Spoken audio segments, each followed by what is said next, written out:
Raina Forbin, ministre des Affaires étrangères et des cultes d'Haïti, et son Excellence M. Roberto Álvarez, ministre des Affaires étrangères de la République dominicaine.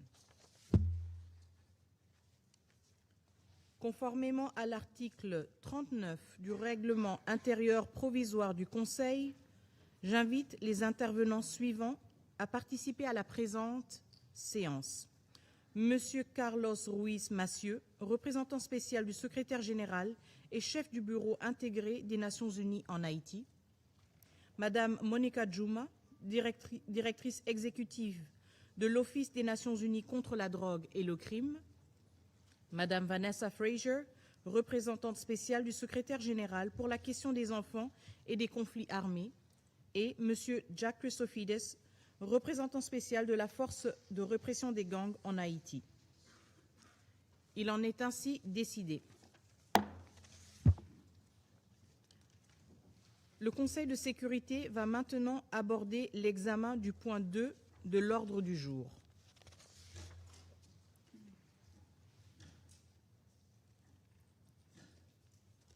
Je donne à présent la parole à Monsieur Carlos Ruiz Massieu.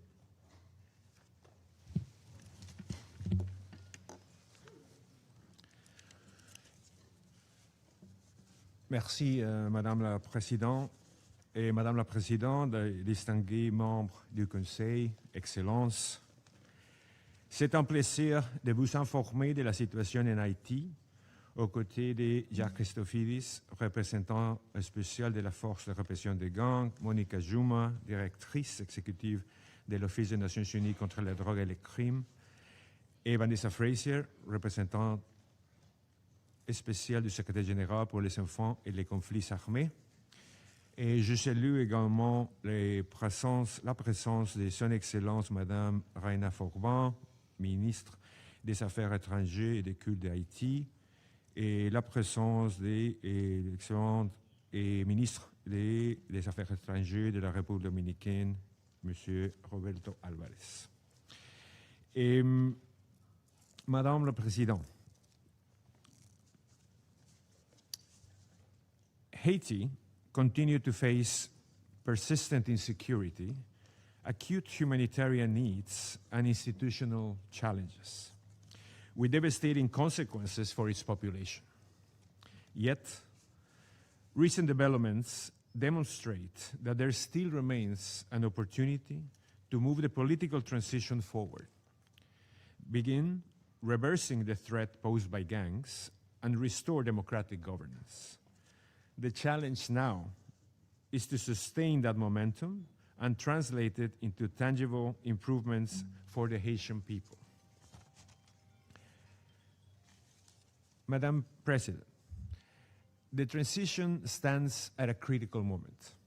The adoption of the revised electoral decree and the consensus reached on an electoral budget earlier this month are significant achievements that provide a basis for renewed momentum. The launch of voter registration today marks another important step forward. The next priority is clear: the adoption of a credible and realistic electoral calendar. Achieving this will require sustained cohesion among Haitian institutions, continued dialogue across the political spectrum, and a shared commitment to place the interest of the Haitian people above all else. I am convinced that Haitian stakeholders can work together to advance the transition, create the conditions for credible elections, and restore the functioning of their democratic institutions. Madam President, in my ongoing consultations with political parties, civil society, youth, and women's organizations, one message has been consistent: security is indispensable for credible elections. Yet, security challenges must not become a reason to delay the political process. Electoral preparations and security improvements must advance together to sustain the momentum. In this context, the full deployment of the GSF in support of national authorities remains critical to foster a security environment conducive to the electoral process. The United Nations is fully committed to accompanying these Haitian-led efforts. They must now proceed with greater pace and coherence to ensure that institutional progress delivers tangible improvements for the Haitian people. Madam President, security remains Haiti's most pressing challenge. Gang violence continues to exact a heavy toll on a beleaguered population. Millions of Haitians remain displaced or food insecure, while women and children continue to bear the brunt of the violence.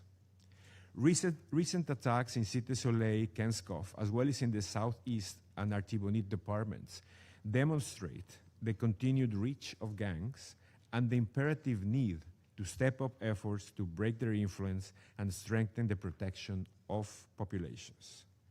Against this backdrop, the launch of operations by the GSF represents an important milestone. Together with the continued strengthening of the Haitian National Police and the Armed Forces of Haiti, it marks a transition from planning to implementation. The progressive deployment and scaling up of the force, with the support of the United Nations Support Office in Haiti, and successful targeted anti-gang operations will be critical to strengthening national efforts to address insecurity and restore public confidence. Ensuring that these efforts continue in the near future will be paramount.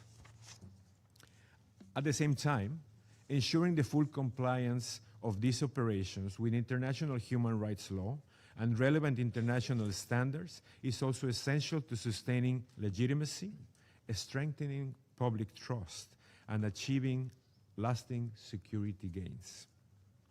I commend the efforts of ONSO, contributing member states, regional and international partners in establishing the operational, legal, and logistical frameworks that have made this possible.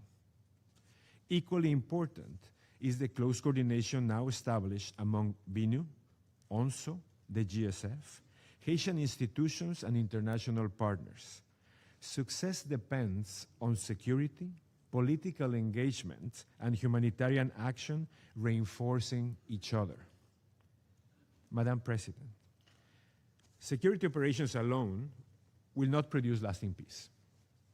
Achieving it requires a broader strategy, one that reduces the appeal and the capacity of armed gangs while strengthening justice, state institutions, and providing opportunities for communities affected by violence, especially for women and children. Haiti's children are at a grave risk. Alarmingly, as many as 1 in every 2 gang members today is a child. Children are being exploited, coerced into violence, and deprived of the opportunity to build a future. Averting a lost generation must therefore be at the heart of Haiti's stabilization and recovery efforts. I welcome the sustained leadership of the National Commission on Disarmament, Dismantlement, and Reintegration to advance a Haitian-owned vision for reducing armed violence and creating viable alternatives to gang membership, particularly for children and young people at risk. This vision must now be translated into a comprehensive national program supported by the international community. As outlined in the Secretary General's letter to this Council, the United Nations has developed practical phase options to support such a program alongside initiatives to strengthen justice, accountability, and oversight. Additionally, the establishment of 2 specialized judicial units to strengthen accountability for serious crimes is an important step towards delivering justice for victims and breaking the cycle of violence and impunity.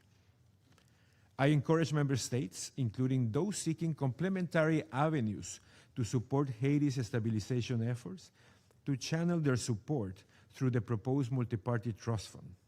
This will help Haiti turn security gains into lasting stability. Madam President, distinguished Council members, the window of opportunity before Haiti must now be seized. the Council's continued support for this innovative partnership, the GSF, with logistical UN support, and the good offices and political work of BINU, will be critical to help sustain the current momentum. As highlighted by the Secretary General during his recent visit to Port-au-Prince, lasting progress will require sustained political engagement and continued international solidarity. Above all, it will require a shared sense of urgency to deliver tangible improvements that the population can see and can feel. Madame la Présidente, j'appelle le gouvernement haïtien et l'ensemble des parties prenantes à faire preuve d'un engagement constant, de responsabilité politique et d'un esprit constructif afin de préserver les progrès accomplis.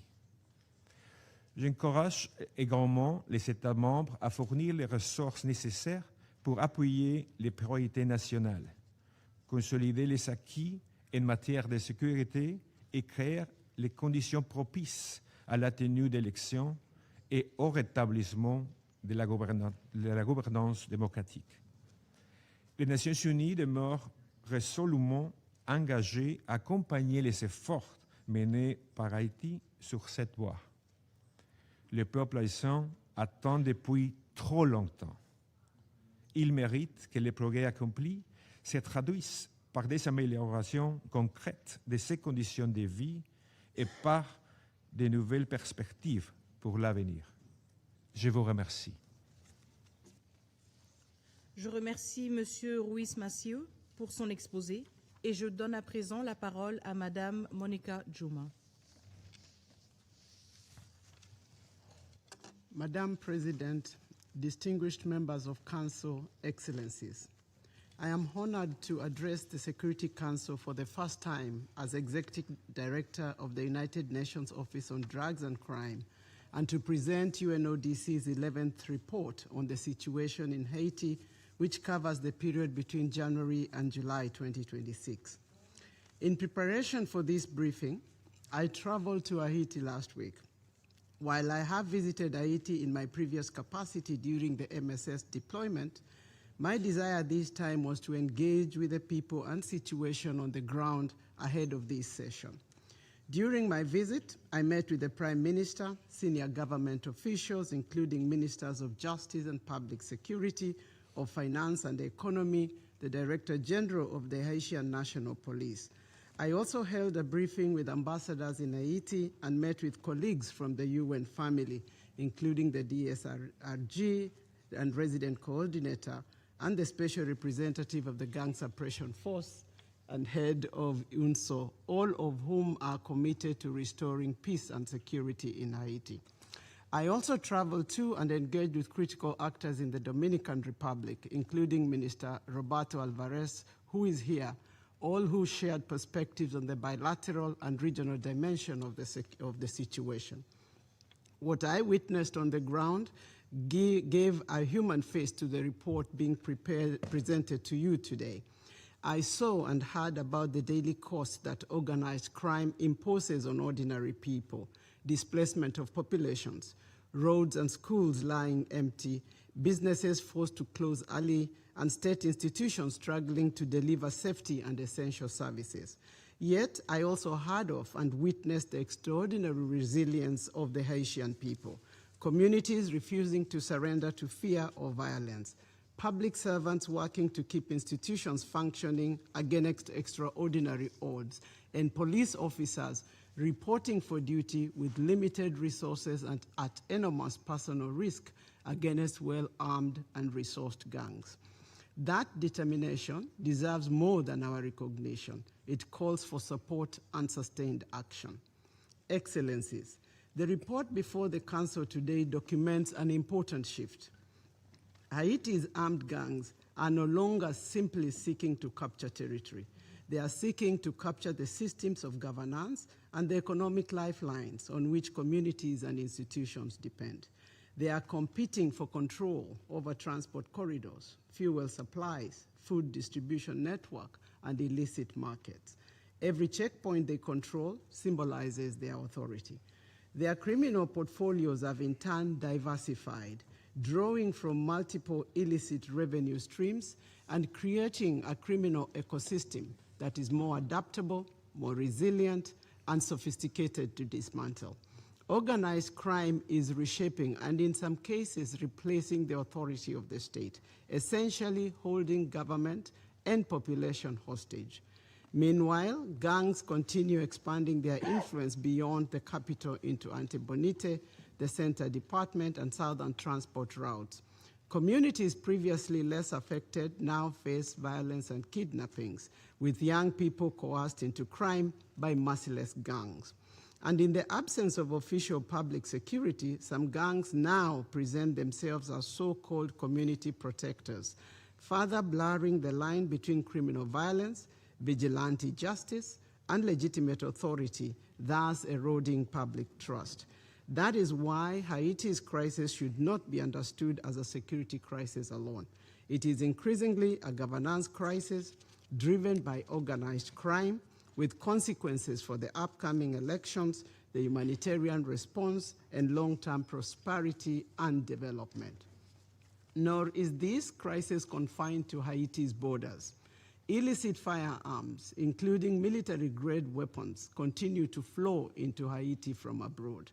Cocaine and other drug trafficking networks increasingly use Haiti as a storage and logistics hub for onward transport along Caribbean routes. Migrant smuggling routes connect Haiti with the Bahamas, the Dominican Republic, the Turks and Caicos Islands, the United States of America, and South America. These are interconnected criminal net markets that require a coordinated regional response. Distinguished members of the Council, despite the challenging security situation, there are opportunities. The Gang Suppression Force has begun deployment, and both the Special Representative, who is here with us today, and Force Commander are working towards achieving the mandate of the GSF. It is, however, clear that the effective security operations must be reinforced by functioning criminal justice systems that restore and uphold the rule of law. Gang members must be arrested, prosecuted, and detained, criminal networks dismantled, and police systems adequately resourced. Young children forced into violence need to be separated from gangs and weapons removed from the society. Without this, security gains will be but temporary. UNODC stands ready to support this effort by providing technical assistance to strengthen the interface between the GSF and the Haitian authorities, ensuring that anti-gang operations translate into lasting just outcomes and sustainable security. Work is also going in strengthening institutions. Together with the UN Human Rights Office, UNODC helped establish the specialized judicial pools to investigate complex financial crimes, corruption, money laundering, arms trafficking, and serious offenses such as sexual violence. This is an important investment in the rule of law, and it requires resources and support to ensure cases can start progressing. Haiti also completed its first national risk assessment on money laundering and terrorist financing, providing a foundation for stronger financial investigations and efforts to disrupt illicit financial flows. While these developments will not transform the situation overnight, they are essential building blocks for long-term peace, security, and the rule of law. Excellencies, to help Haiti and put it on the path to peace, we must respond to the urgent needs on the ground while building institutions capable of sustaining long-term stability and the rule of law. The first, most immediate priority must be to help authorities restore security and regain control of territory and key supply routes so that people, commerce, and humanitarian aid can move safely. Second, we must dismantle the criminal economies that fuel the violence. Every gang disbanded today will be replaced tomorrow if the illicit market sustaining them remain intact. That means strengthening financial investigations, cutting off illicit revenue streams, and confronting corruption. Third, we must strengthen border and customs control as well as regional efforts to stem the flow of guns, drugs, and equipment coming into Haiti and to prevent further spillover into neighboring countries. Strengthening border management, especially in southern Haiti and in the maritime domain, is critical to disrupting trafficking networks and reinforcing collective regional security. In this regard, UNODC is developing an integrated regional program for the Caribbean with Haiti at the center to facilitate operational cooperation, intelligence sharing, joint maritime patrols, and capacity building for security forces. And fourth, to build lasting, sustainable peace, we must rebuild trust between citizen and the state. A central component of this consists of investment in credible, functioning criminal justice systems, providing economic opportunities, and restoring confidence that public authorities, not criminal groups, can provide security and essential services. UNODC is uniquely positioned to support these efforts in view of our mandate and professional outlay. We work across the entire criminal justice chain, linking security with governance and the rule of law. We are committed to continue working alongside the national authorities, the United Nations system, and regional partners in this regard. I would also like to recognize the strong relationship between UNODC and UN family in Haiti. Our teams are well fused and delivering better impact on the ground. Ladies and gentlemen, my visit to Haiti left me with a lasting impression. The people I met were not asking for miracles. They were asking for what many of us take for granted: the freedom to travel without fear, to earn a living, to send children to school, and to believe that the rule of law, rather than the rule of violence, will shape their lives. It is our collective responsibility to help build that future for the people of Haiti and the wider region. The Haitian people have not given up on this ambition. We must not give up on it either. I thank you for your attention. Je remercie Madame Juma de son exposé et je donne à présent la parole à Madame Vanessa Fraser. Thank you, Madam President. Distinguished members of the Council, I thank you for inviting me to brief you today on the situation of children affected by armed violence in Haiti. As you know, I traveled to Haiti in May. It was a deeply sobering but also a very important mission, as I met national authorities, United Nations partners, civil society organizations, and children affected by violence, all of whom are grappling with an extraordinarily complex and multi-layered crisis. The situation of children in Haiti is amongst the most alarming anywhere in the world. Children are being killed, maimed, abducted, recruited, and used by armed gangs, displaced from their homes, denied access to education, and deprived of basic protection and legal identity. The violence they face is not incidental to the crisis. It is central to it. Children are caught at the intersection of insecurity, poverty, displacement, and the growing control of armed gangs over daily life. The gravity of the situation is reflected in the data. In 2025, the United Nations verified 2,088 grave violations against 1,661 children in Haiti. Recruitment and use by armed gangs was the most prevalent violation, with 892 children recruited and used. Killing and maiming affected 620 children, and 277 children were abducted. Sexual violence against children also remains a matter of grave concern, including as a deliberate tactic to instill fear and assert control over communities. These figures show that Haiti's children are not only collateral victims of the crisis, they are being targeted, exploited, and instrumentalized by armed actors. Estimates suggest that children may account for more than half of gang members in Haiti. Children are recruited because of poverty, insecurity, family separation, displacement, lack of schooling, and the absence of viable alternatives. This is a devastating indicator of the extent to which armed gangs are exploiting vulnerability, absence of opportunities, and a severely diminished space for children's protection and development. During my visit, I stressed repeatedly that children associated with armed gangs must be treated first and foremost as victims. That principle is essential and grounded in international child protection standards and in the Convention on the Rights of the Child. It is also essential to any credible and sustainable response. For children who may have committed serious crimes during their association with gangs, international juvenile justice standards apply. Detention must remain a measure of last resort and for the shortest appropriate period of time. Haiti's obligations under the Convention of the Rights of the Child, as well as its commitments to the Paris Principles, must guide the treatment of all children, including those in conflict with the law. I was deeply troubled by what I saw at the detention facility Saint-Michel in Port-au-Prince, where children have been held for years, in some cases without charge and without being brought before a judge. Some of the children with whom I spoke reported having spent up to 8 years in detention without ever having appeared before a judge. This is not acceptable. I was also gravely concerned by the conditions of detention. Saint-Michel was designed to accommodate approximately 100 children. Yet, on the day of my visit, the facility held almost 600 detainees, of whom less than 100 were children.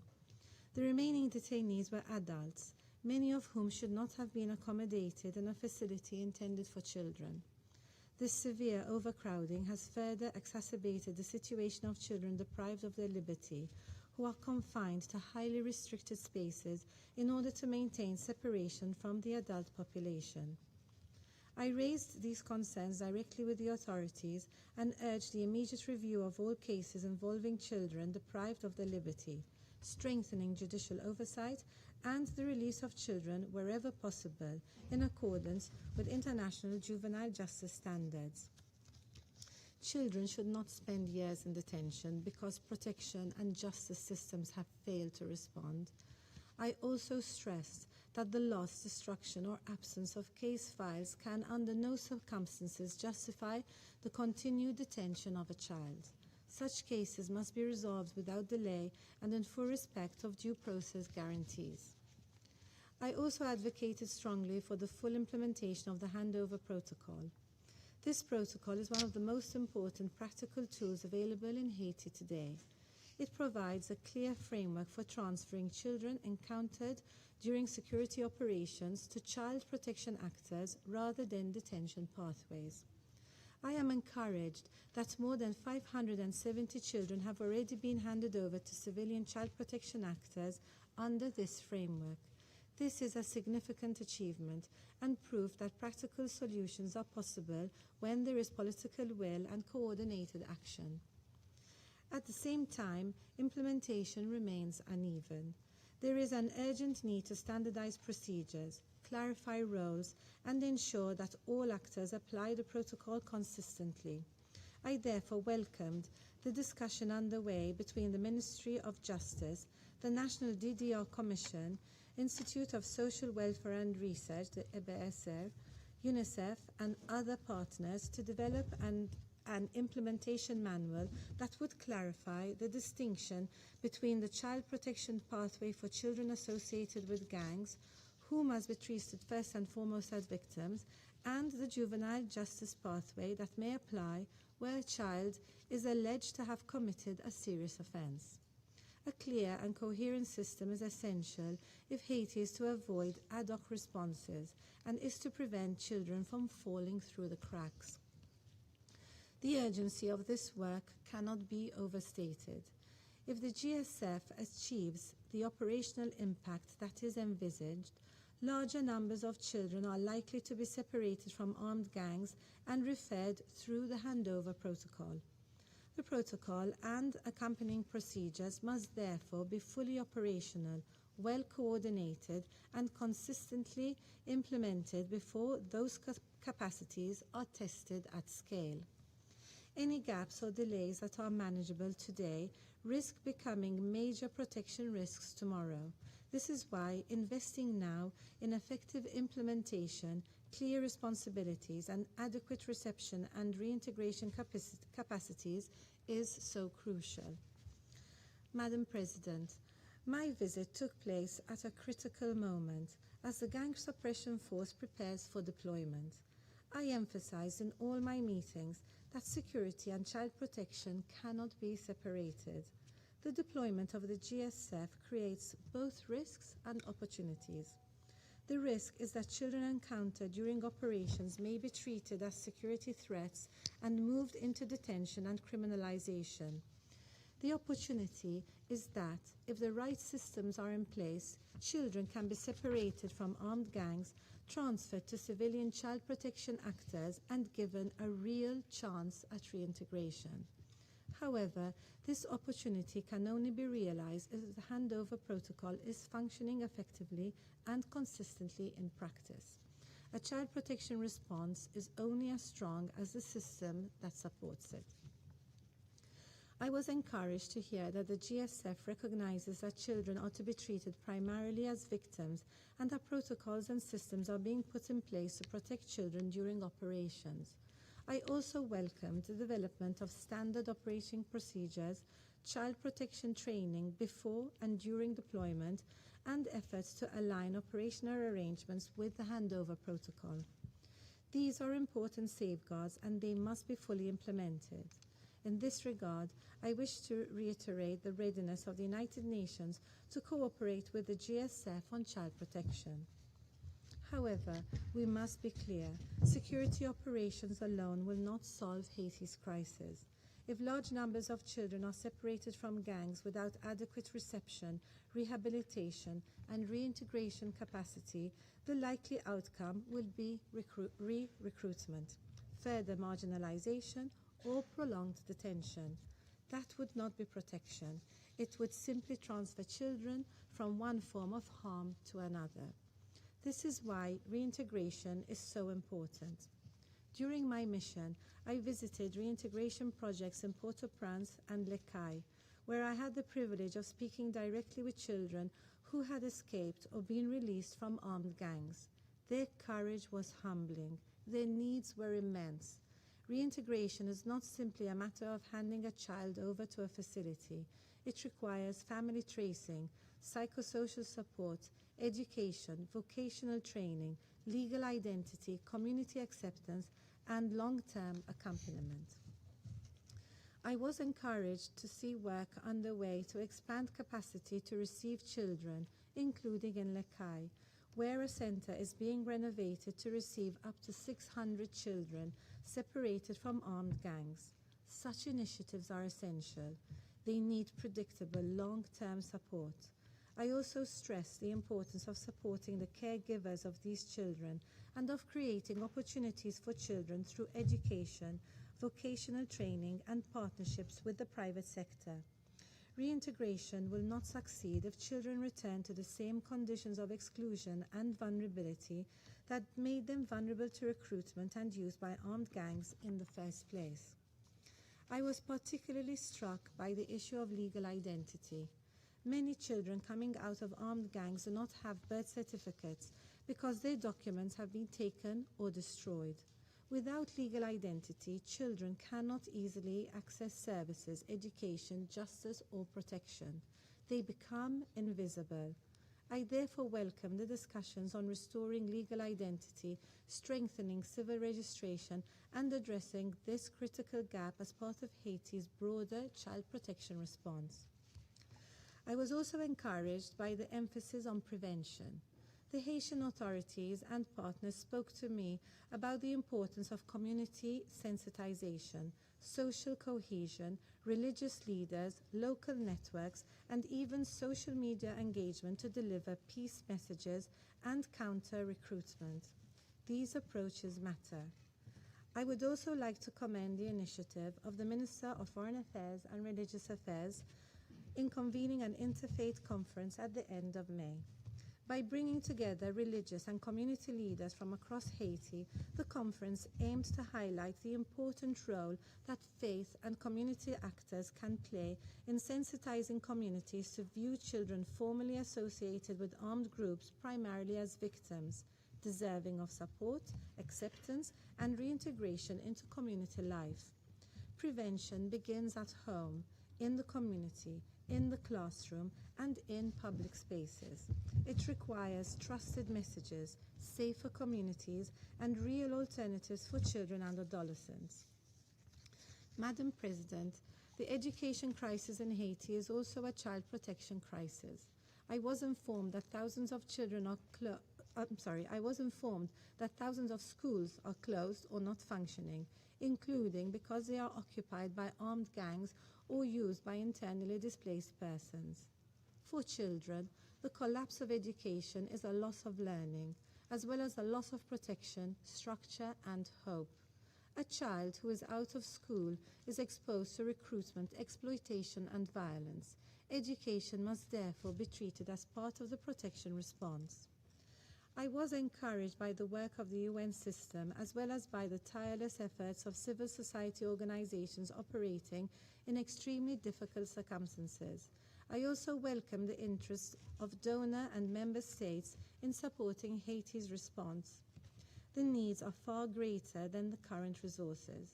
I urge donors to invest in the immediate response and in the long-term strengthening of child protection, justice, civil registration, reintegration, and education systems.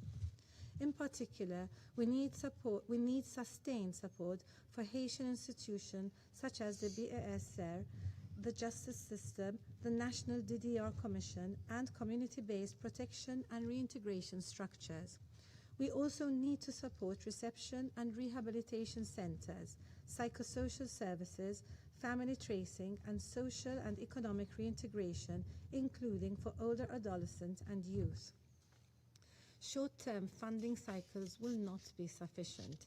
Haiti needs predictable investment over time.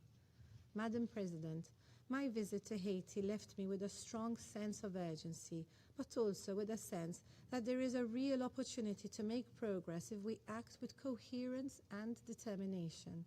The implementation of the handover protocol, the deployment of the GSF with robust child protection safeguards, the strengthening of national child protection and justice systems, the commitment of national authorities and partners all provide an opening for positive change. But that opening will only matter if children remain at the center of every decision. Children associated with gangs must be treated as victims first and foremost. Children in detention must be urgently reviewed and released wherever possible. Children without identity must be registered. Children who have escaped violence must be reintegrated with dignity. Children at risk must be protected before they are recruited. And children who have suffered violence must be given the support that they need to heal, recover, and rebuild their lives. To conclude, Haiti is a situation in which I see both profound suffering and genuine potential for progress. If we join forces in support of the Haitian authorities, strengthen child protection systems, and ensure that security, justice, education, and reintegration efforts are brought together around the best interests of the child, we can make a meaningful difference for children in Haiti. I thank you for your attention. Je remercie Madame Fraser de son exposé et je donne à présent la parole à Monsieur Jack Christophidis.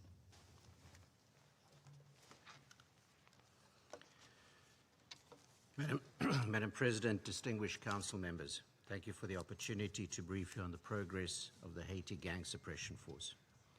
I'm honored to do so alongside Special Representatives Carlos Ruiz-Massieu and Vanessa Frazier and Executive Director Monica Juma. I recognize the foreign ministers of Haiti and the Dominican Republic, whose countries are extending important support to the GSF. When I briefed you 3 months ago, the Council had reaffirmed its trust in the GSF to carry out a difficult but necessary mandate to support the Haitian authorities in reducing the influence of gangs and creating the time and space necessary for longer-term stability. The first phase of that effort is now in hand, and implementation is progressing steadily. The GSF has established structures, planning processes, and coordination mechanisms to begin sustained anti-gang operations. We are moving into the early stages of action.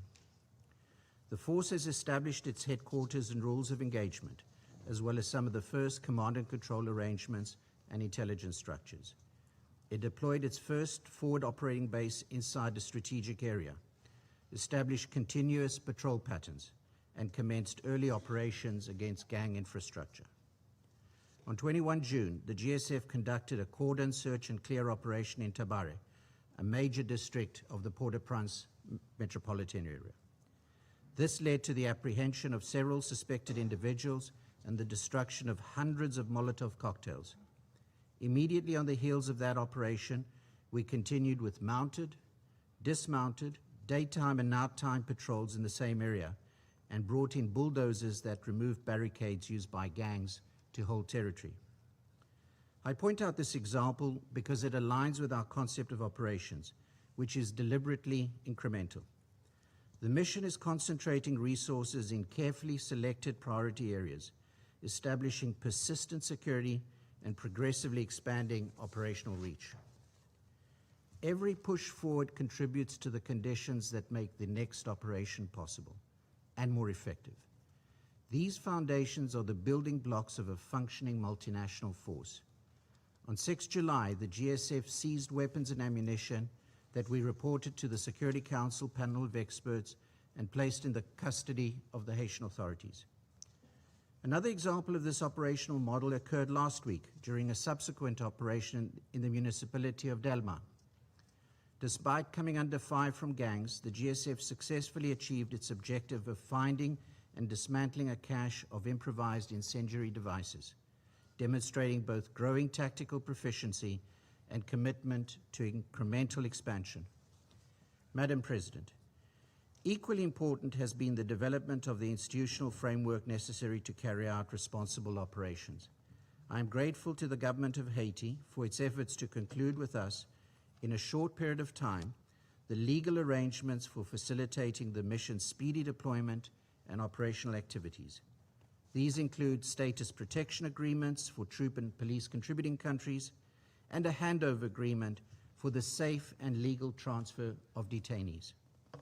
These instruments provide the clarity necessary for the GSF to carry out its mandate in accordance with Haitian sovereignty and Haitian law. Likewise, I wish to express my sincere appreciation to the United Nations Support Office in Haiti, whose administrative, logistical, and operational support has been indispensable in enabling the rapid deployment and operationalization of the GSF. The mission has also established a comprehensive accountability architecture, including operational policies, mandatory induction training, and civilian harm mitigation measures. The GSF works in full compliance with the United Nations Human Rights Due Diligence Policy, HRDDP, and treats accountability as one of its most essential assets. This commitment was put into practice last week through the inaugural convening of the GSF UN HRDDP Dialogue Forum. Council members, Resolution 2793 also requested the development of strategic objectives and benchmarks to measure the effectiveness of the mission. In consultation with the government of Haiti and other stakeholders, the GSF has now completed and submitted that strategy to you. Our strategy distinguishes between implementing the mandate and achieving outcomes that the mandate intended to produce. It establishes measurable benchmarks for this Council to evaluate. Specifically, whether GSF operations are reducing gang control, building independent Haitian capabilities, and creating conditions for restoring state authority. The benchmarks provide a transparent and comprehensive basis for measuring progress and ensuring accountability to this Council and to the Haitian people for reaching an end state of GSF operations. Madam President, distinguished Council members, the political and humanitarian environment nevertheless remain extremely challenging. Armed gangs are likely to adapt their tactics to stay in control. Meanwhile, humanitarian needs continue to soar. Political uncertainty remains one of the most caustic variables affecting the success of the GSF. These dynamics reinforce the importance of close coordination with the United Nations system and with the Haitian authorities themselves. I fully concur with SRSG Ruiz Massieu. Restoring democratic governance in Haiti requires that citizens be able to live, work, and participate in public life in safety and dignity. While security measures alone cannot address the country's broader political and governance challenges, they're an essential part of the solution. Council members, the GSF is in the early stages. No one should claim that Haiti's security challenges will be solved overnight, but this is why continued support matters. The institutional foundations have been established. The command structure exists. The operational model is showing promise. Forward operations have begun. This is the point at which additional investment begins to generate increasing returns. If this momentum is sustained, the GSF will progressively expand and increase pressure on gangs and their patronage networks. If momentum is interrupted, we risk losing this flow. The international community has, for the first time in several years, a mission with a clear mandate, a coherent operational concept, measurable benchmarks, strong accountability mechanisms, and firm political support. The opportunity before us is not simply to sustain a mandate, it is to sustain momentum. Thank you, Madam President. Je remercie M. Christofidis de son exposé et je vais maintenant faire une déclaration en ma qualité de ministre des Affaires étrangères, de la coopération internationale, de la francophonie et de la diaspora congolaise de la République démocratique du Congo. Distingués membres du Conseil de sécurité, Mesdames et Messieurs, j'ai l'honneur de prononcer cette déclaration au nom des A3, à savoir le Libéria, la Somalie et mon propre pays, la République démocratique du Congo. Nous remercions les représentants spéciaux du secrétaire général, M. Carlos Ruiz-Massieu, Mme Vanessa Fraser, Mme Monica Juma, directrice exécutive de l'Office des Nations Unies contre la drogue et le crime, ainsi que M. Jack Christofidis, chef de la force de répression des gangs, en sigle GSF, pour leurs exposés édifiants. Je salue la présence de Son Excellence, Madame Forbin, Madame Forbin, ministre des Affaires étrangères et des cultes de Haïti, ainsi que Son Excellence Monsieur Roberto Álvarez Gil, ministre des Affaires étrangères de la République dominicaine. Chers membres du Conseil, les A3 saluent les progrès réalisés dans le processus de transition politique en Haïti. Les avancées relatives au cadre électoral, à la planification budgétaire du processus électoral et aux préparatifs conduits par le Conseil électoral provisoire témoignent d'une volonté de progresser vers le rétablissement de l'ordre constitutionnel. Nous encourageons les acteurs haïtiens à préserver cette dynamique par un dialogue inclusif et un esprit de consensus et d'appropriation nationale. Nous prenons également note des efforts engagés pour renforcer les institutions nationales, notamment à travers la mise en place de mécanismes spécialisés de lutte contre les crimes graves, la corruption et les flux financiers illicites. Le renforcement de l'état de droit et de la redevabilité demeure indispensable pour restaurer durablement la confiance de la population. Les évolutions si haut soulignées permettent d'entrevoir des perspectives encourageantes, mais elles ne sauraient occulter le fait que la situation sécuritaire demeure extrêmement préoccupante. Comme indiqué dans les paragraphes 16, 17, 18 et 19 du rapport du secrétaire général sur la question concernant Haïti, dont nous prenons acte, la violence des gangs continue de faire des victimes, de déplacer des populations et de saper l'autorité de l'État, et ces répercussions se font de plus en plus sentir au-delà de Port-au-Prince. Nous sommes particulièrement préoccupés par l'expansion territoriale continue et la sophistication croissante des réseaux criminels organisés, notamment leur contrôle des axes de transport stratégiques, des ports et des chaînes d'approvisionnement essentielles. Nous saluons donc le lancement des opérations de la force de répression des gangs et les efforts entrepris par le Service de sécurité des Nations Unies pour appuyer son déploiement. Les A3 attendent avec intérêt la poursuite du déploiement de cette force et l'atteinte rapide de sa pleine capacité opérationnelle, conformément à son mandat et en appui aux efforts de stabilisation menés par le gouvernement d'Haïti. Distinguished members of the Council, furthermore, the A3 welcomes the progress made in deploying international security support mechanisms, as well as the efforts aimed at strengthening the capacities of the Haitian National Police. We call for greater mobilization by the international community to ensure the human, financial, and logistical resources necessary for the full implementation of these efforts. The A3 wishes, however, to emphasize that security operations, essential as they may be, will only yield lasting results if they are accompanied by the rapid and effective restoration of state authority, the functioning of judicial institutions, and the consistent provision of essential public services in the areas recaptured by the government. It is equally crucial to dismantle criminal economic activities, illicit armed trafficking networks, and all the mafia-style financial networks that fund the gangs and enable them to rebuild their capacity to cause harm. Lasting stabilization requires, in addition to enhanced security, efficient governance, inclusive economic prospects, and the restoration of trust between public institutions and the population. In this regard, the A3 takes note of the options presented in the latest Secretary General report of May 29, 2026, pursuant to Resolution 2814, to support Haitian efforts to implement a process of disarmament, dismantling, and reintegration of gang members. This process would benefit from being placed under the auspices of the Haitian authorities to ensure full national leadership and ownership by the relevant institutions. We further reaffirm our support to a phased approach, led at the national level and tailored to the realities of the Haitian context, while complementing ongoing security efforts.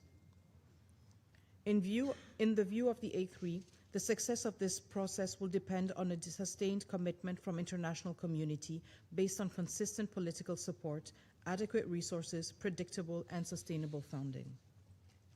Regarding the particularly sensitive situation of children associated with gangs or in conflict with the law, as referred in the Secretary General's report, the A3 strongly condemns their recruitment and use by gangs. The A3 emphasizes that these children must first and foremost be regarded as victims and as such must benefit from appropriate measures for protection, rehabilitation, and reintegration. The A3 believes in this regard that the success of future disarmament, demobilization, and reintegration programs will depend on their ability to address the socio-economic factors that facilitate the recruitment of children into gangs. We would also emphasize that unless credible alternatives are provided in terms of education, vocational training, and economic integration, the risk of re-enlistment in criminal groups will remain high. The A3 therefore calls for strengthened cooperation among the Haitian authorities, the UN system, in particular UNICEF, and other relevant partners to design and implement sustainable reintegration programs centered on the best interests of the child and tailored to the realities of the Haitian context. This protection-oriented approach must be extended to all children. Furthermore, the perpetrators of serious crimes must be brought to justice and held fully accountable for their actions, in accordance with the rule of law through credible, effective, and impartial national justice mechanisms.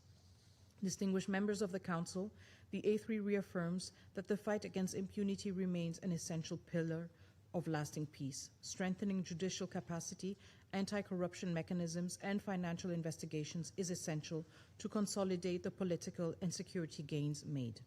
In conclusion, the A3 countries wish to emphasize that the sustainable restoration of peace and stability in Haiti requires an integrated approach, coherently linking security imperatives, the fight against transnational organized crime, political dialogue, the rule of law, justice, humanitarian action, and development.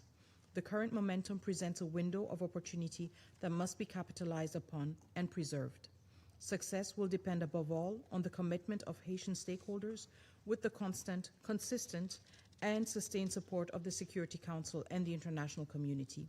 With this in mind, the A3 reaffirms its full solidarity with the brotherly people of Haiti, as well as its unwavering commitment to Haiti's sovereignty, unity, and territorial integrity.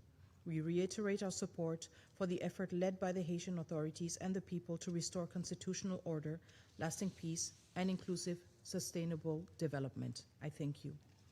Je reprends mes fonctions de présidente du Conseil et je donne maintenant la parole aux représentants des États-Unis.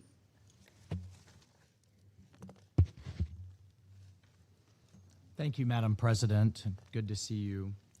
Welcome. And thank you very much to our briefers who have traveled here today. Many I was able to meet with and sit with in Haiti just a few weeks ago when I had the opportunity to visit Port-au-Prince and Santo Domingo.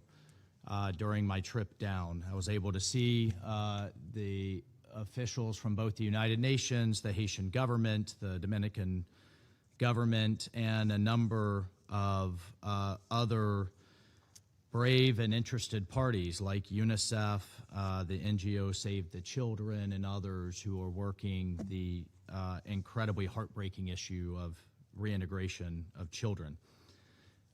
In one case, sadly, we sat with an 8-year-old boy who had been groomed by the gangs to kill by teaching him to kill dogs. And fortunately, that young child has been rescued, but there's so many more to go. Colleagues, if you haven't been down to see the new gang suppression force and to see the fight that's before us in Haiti, I highly, highly recommend you do so, and certainly try to do so before our mandate renewal this fall. I think many of you will find it incredibly enlightening. As you know, Haiti's just a few hundred miles from Florida, and in that regard, it is a critical interest to the United States, in addition to the Council, as it moves, these gangs move guns and drugs and terror throughout the Caribbean and onward to West Africa, Europe, and the United States. And as we've heard from the briefers today, they have literally turned entire neighborhoods, an entire city, the capital, Port-au-Prince, into a kill zone. They've taken over roads, ports, the main port, hospitals, prisons, and they are exporting their crime far beyond Port-au-Prince. What was incredibly disturbing, amongst many things, is that they are valorizing it. They're celebrating it on social media sites like TikTok and Facebook and Instagram, portraying themselves as revolutionaries as they recruit children to their cause, often terrorize the Haitian people by their executions and other forms of torture. And the most disturbing thing is they're making money off these social media sites, and that is something that we will be working to address in the very near future to shut that down. As the briefers have stated, these thugs stay in business by tolling primarily innocent civilians. They also conduct a sad number of kidnapping for ransom, where they force these impoverished families to literally sell whatever few belongings they still have in order to rescue their family members. And that's why the GSF's first priority, their top priority in their campaign plan that they briefed me on and they've laid out, is to take back the streets and take back the lines of communication and commerce from the ports into the interior. But I do want to share this with you, colleagues.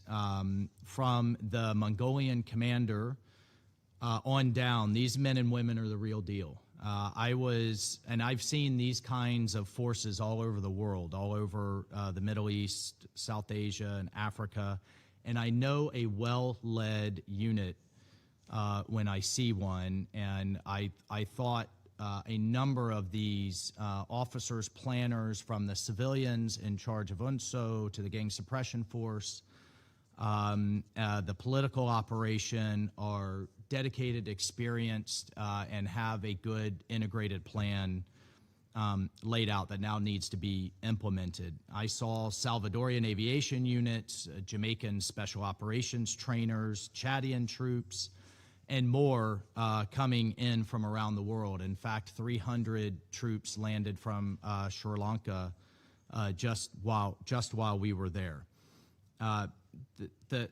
The soldiers and the police that I met were well trained. They're well armed and relatively well equipped. The UN has had to step in some cases. They are empowered with an offensive mandate thanks to the work of this council. They are empowered with an offensive mandate to take on the barbecues of Haiti, these gang leaders, and bring them to justice, frankly, and arrest Haiti back from these wannabe dictators who treat its streets like a violent playground. The U.S. is deeply grateful to the standing group of partners, to the troop and police contributing countries that are contributing to the GSF, I could tell you firsthand the mission would not be possible without their commitment and sacrifice, and we're particularly grateful to the Dominican Republic, who sees this rightly as an existential threat to its security and has been incredibly, I think, as accommodating as it can be and should be into facilitating the GSF into getting into position in Haiti, so to speak. I also want to take this opportunity to thank ASG Daniela Krosleck and the UN Support Office team. They've worked quite diligently alongside the standing group of partners to ensure that the troop contingents are deployed as expeditiously as possible. Frankly, colleagues, I think over the past 10 months, the GSF has shown what the UN can do when it gets back to basics. And it's just the beginning. As the special representative stated, the GSF's progress will be measured, and that's so important that it'll actually be measured against the objectives and benchmarks that Special Representative Christofides has outlined. And that is in line with this council's mandate. And I appreciate the coming forward with those measurements and those benchmarks so that the council can then evaluate progress. And again, this is how the UN was intended to work. Nations come together, stop the chaos before it spreads, and shoulder the burden collectively. To that end, we look forward to working with our co-pen, Panama, as the council seeks to renew the GSF mandate in September. And between now and then, I would call on, I've spoken to a number of the country representatives, but I would call on everyone with any type of airlift capacity to help deploy the troops and equipment, particularly help our colleagues in Sri Lanka and Bangladesh and Cote d'Ivoire to accelerate their deployment with airlift capacity.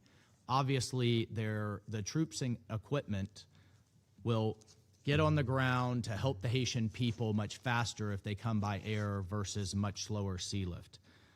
So I just can't emphasize that enough for all of our colleagues with any kind, commercial or military capacity, to help in that regard. So here's what victory looks like. Success looks like gangs no longer control half of Haiti. It means Haitian families can leave their homes without paying gang tolls, or in many cases often having to sell their children to the gangs, or even provide their children at gunpoint to the gangs. And victory means like bringing these gang leaders to justice, either arrested or neutralized. The GSF can win each of these battles, and the first clearing operation, I think, was a step absolutely in the right direction. But importantly, the Haitian government knows, I was able to meet with both the foreign minister who's here today and the prime minister. They know that the long-term answer must be Haitian security forces that can hold ground, enforce the law, and defend their own people. And colleagues, I just want you to appreciate what a brutal fight this is ahead of the Haitian security forces. I was able to meet with some police officers, and they told me the story of just 2 weeks prior, a police patrol, one of the armored vehicles got stuck in a ditch. The gang surrounded it, lit a fire underneath it, so that the Haitian police officers inside faced a brutal choice, either be burned alive or leave the safety of their armored vehicle. Obviously, they chose the latter. They were flayed alive in the streets, pinned to the side of their burning armored vehicle to send a message. So I don't mean to be too graphic here, but I want everyone to understand the fight that is ahead of the Haitian government and the brave men and women who step into these security forces. In another instance, the gangs often literally blockade the roads for their checkpoints. So there's a real need for engineering equipment, heavy bulldozers and the like, to clear these roads and clear these checkpoints. In another instance, one of the operators who was brave enough to work with us, to work with the gang suppression force to clear these obstacles, the gangs kidnapped the young man's family and held them hostage until literally he came and traded his life They executed him in the streets to, again, send a message. He traded his life for that of his family. So I just tell you those, just a few of so many painful anecdotes that we cannot, I just cannot underemphasize the brutality that these gangs are facing or imparting upon their own people. But despite the difficult road ahead, the HNP, the Haitian National Police, and the Haitian Armed Forces are stepping up in a significant way. The U.S. supports wholeheartedly the HNP's P4000 surge recruitment program with the objective of adding 4,000 new police officers to Haiti by early 2027. Already, this program has graduated 2,000 new officers that are deploying to secure more territory across Haiti. And the U.S. is also pleased that Haitian authorities are fulfilling their pledge to the Haitian people to return the country to democratic governance. We commend in particular the Provincial Electoral Council for its concrete steps, both budgetary and otherwise, towards organizing elections for the first time in a decade. Colleagues, the Haitian people deserve streets free of gangs, institutions free of intimidation, and a government chosen by them, by the people. Haiti's collapse could never just stay inside of Haiti. Gang violence, drug trafficking, arms smuggling, illegal migration do not know borders.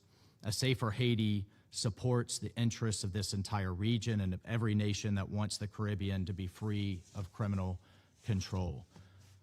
So just let me be clear, in case I haven't been, the United States stands with you. We stand with Haiti.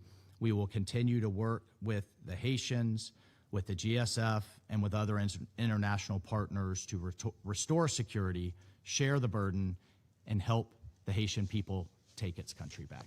Thank you, Madam President. Je remercie le représentant des États-Unis et je donne maintenant la parole au représentant du Panama. Merci, Madame la Présidente.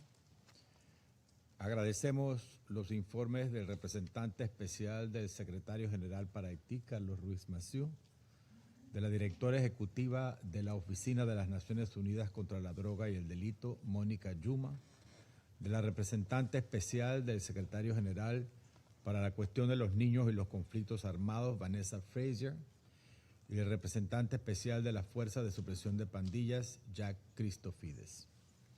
Saludamos al ministro de Relaciones Exteriores de la República Democrática del Congo, Thérèse Kayibwamba, la ministra de Relaciones Exteriores de Haití, Raina Forbin, el ministro de Relaciones Exteriores de República Dominicana, Roberto Álvarez Gil, y a los representantes de las delegaciones de México y Jamaica que nos distinguen con su participación.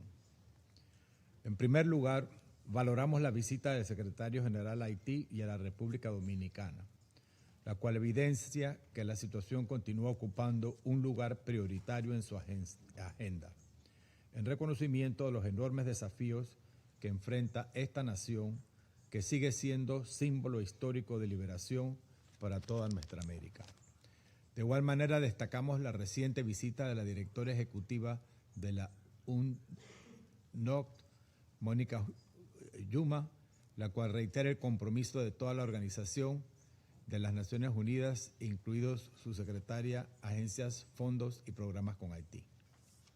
Los múltiples factores que inciden en la crisis multidimensional que afecta a la hermana República de Haití se encuentra intrínsecamente conectada. Y en esa conexión son precisamente quienes no son responsables de esta violencia los que sufren desproporcionadamente de sus consecuencias. En el ámbito humanitario, son evidentes las cifras de los más de 1.4 millones de personas que por temor a su vida se han visto obligados a desplazarse internamente y a vivir en desarraigo. También se manifiesta en los más de 5.8 millones de haitianos que enfrentan inseguridad alimentaria aguda. Esta realidad se refleja con especial crudeza en los casos de violencia sexual y de género, en el porcentaje estremecedor de violaciones grupales contra mujeres y niñas y en el reclutamiento forzado de niños a quienes se les sigue arrebatando su infancia. Así como la crisis multidimensional afecta simultáneamente distintos ámbitos de la vida del pueblo haitiano, la respuesta internacional, incluyendo este Consejo, debe abordar de manera integral el conjunto de los desafíos que enfrenta el país, reconociendo que la seguridad constituye la prioridad inmediata y la condición indispensable para avanzar en los demás ámbitos, incluido el proceso electoral.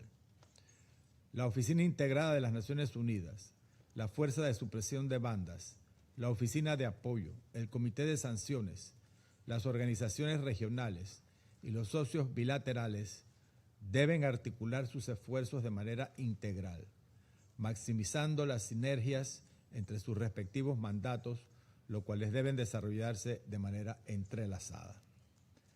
Para que una respuesta sea verdaderamente integral, esta debe rescatar el control de la calle, abordar la situación humanitaria, la institucionalidad, el sistema de justicia y a la vez crear oportunidades económicas y sociales, especialmente para los jóvenes, quienes hoy, al carecer de oportunidades, son particularmente vulnerables al reclutamiento de las pandillas.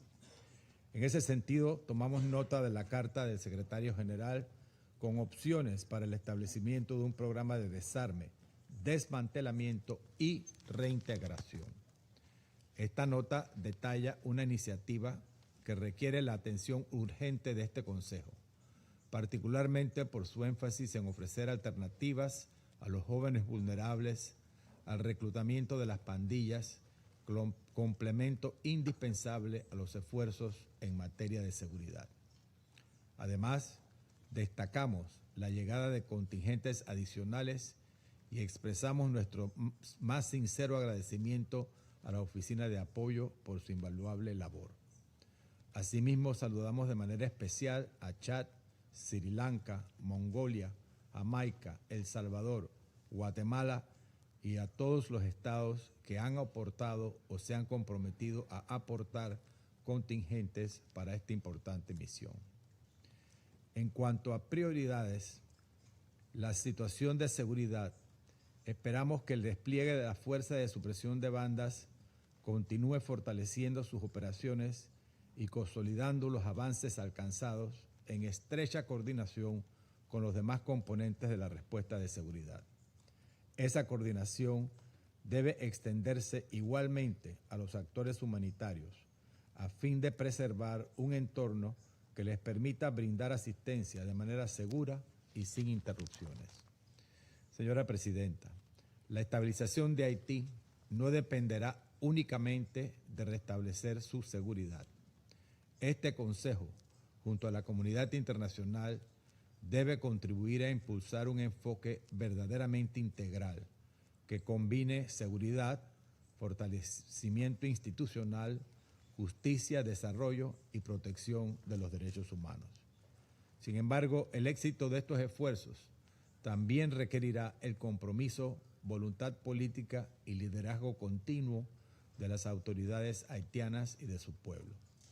Solo mediante esa acción conjunta podrán consolidarse las condiciones mínimas de seguridad necesarias para avanzar en la recuperación del país, crear las condiciones para una paz y una estabilidad duraderas y permitir que, mediante un proceso electoral libre, inclusivo y creíble, sea el propio pueblo haitiano quien decida el futuro de su nación.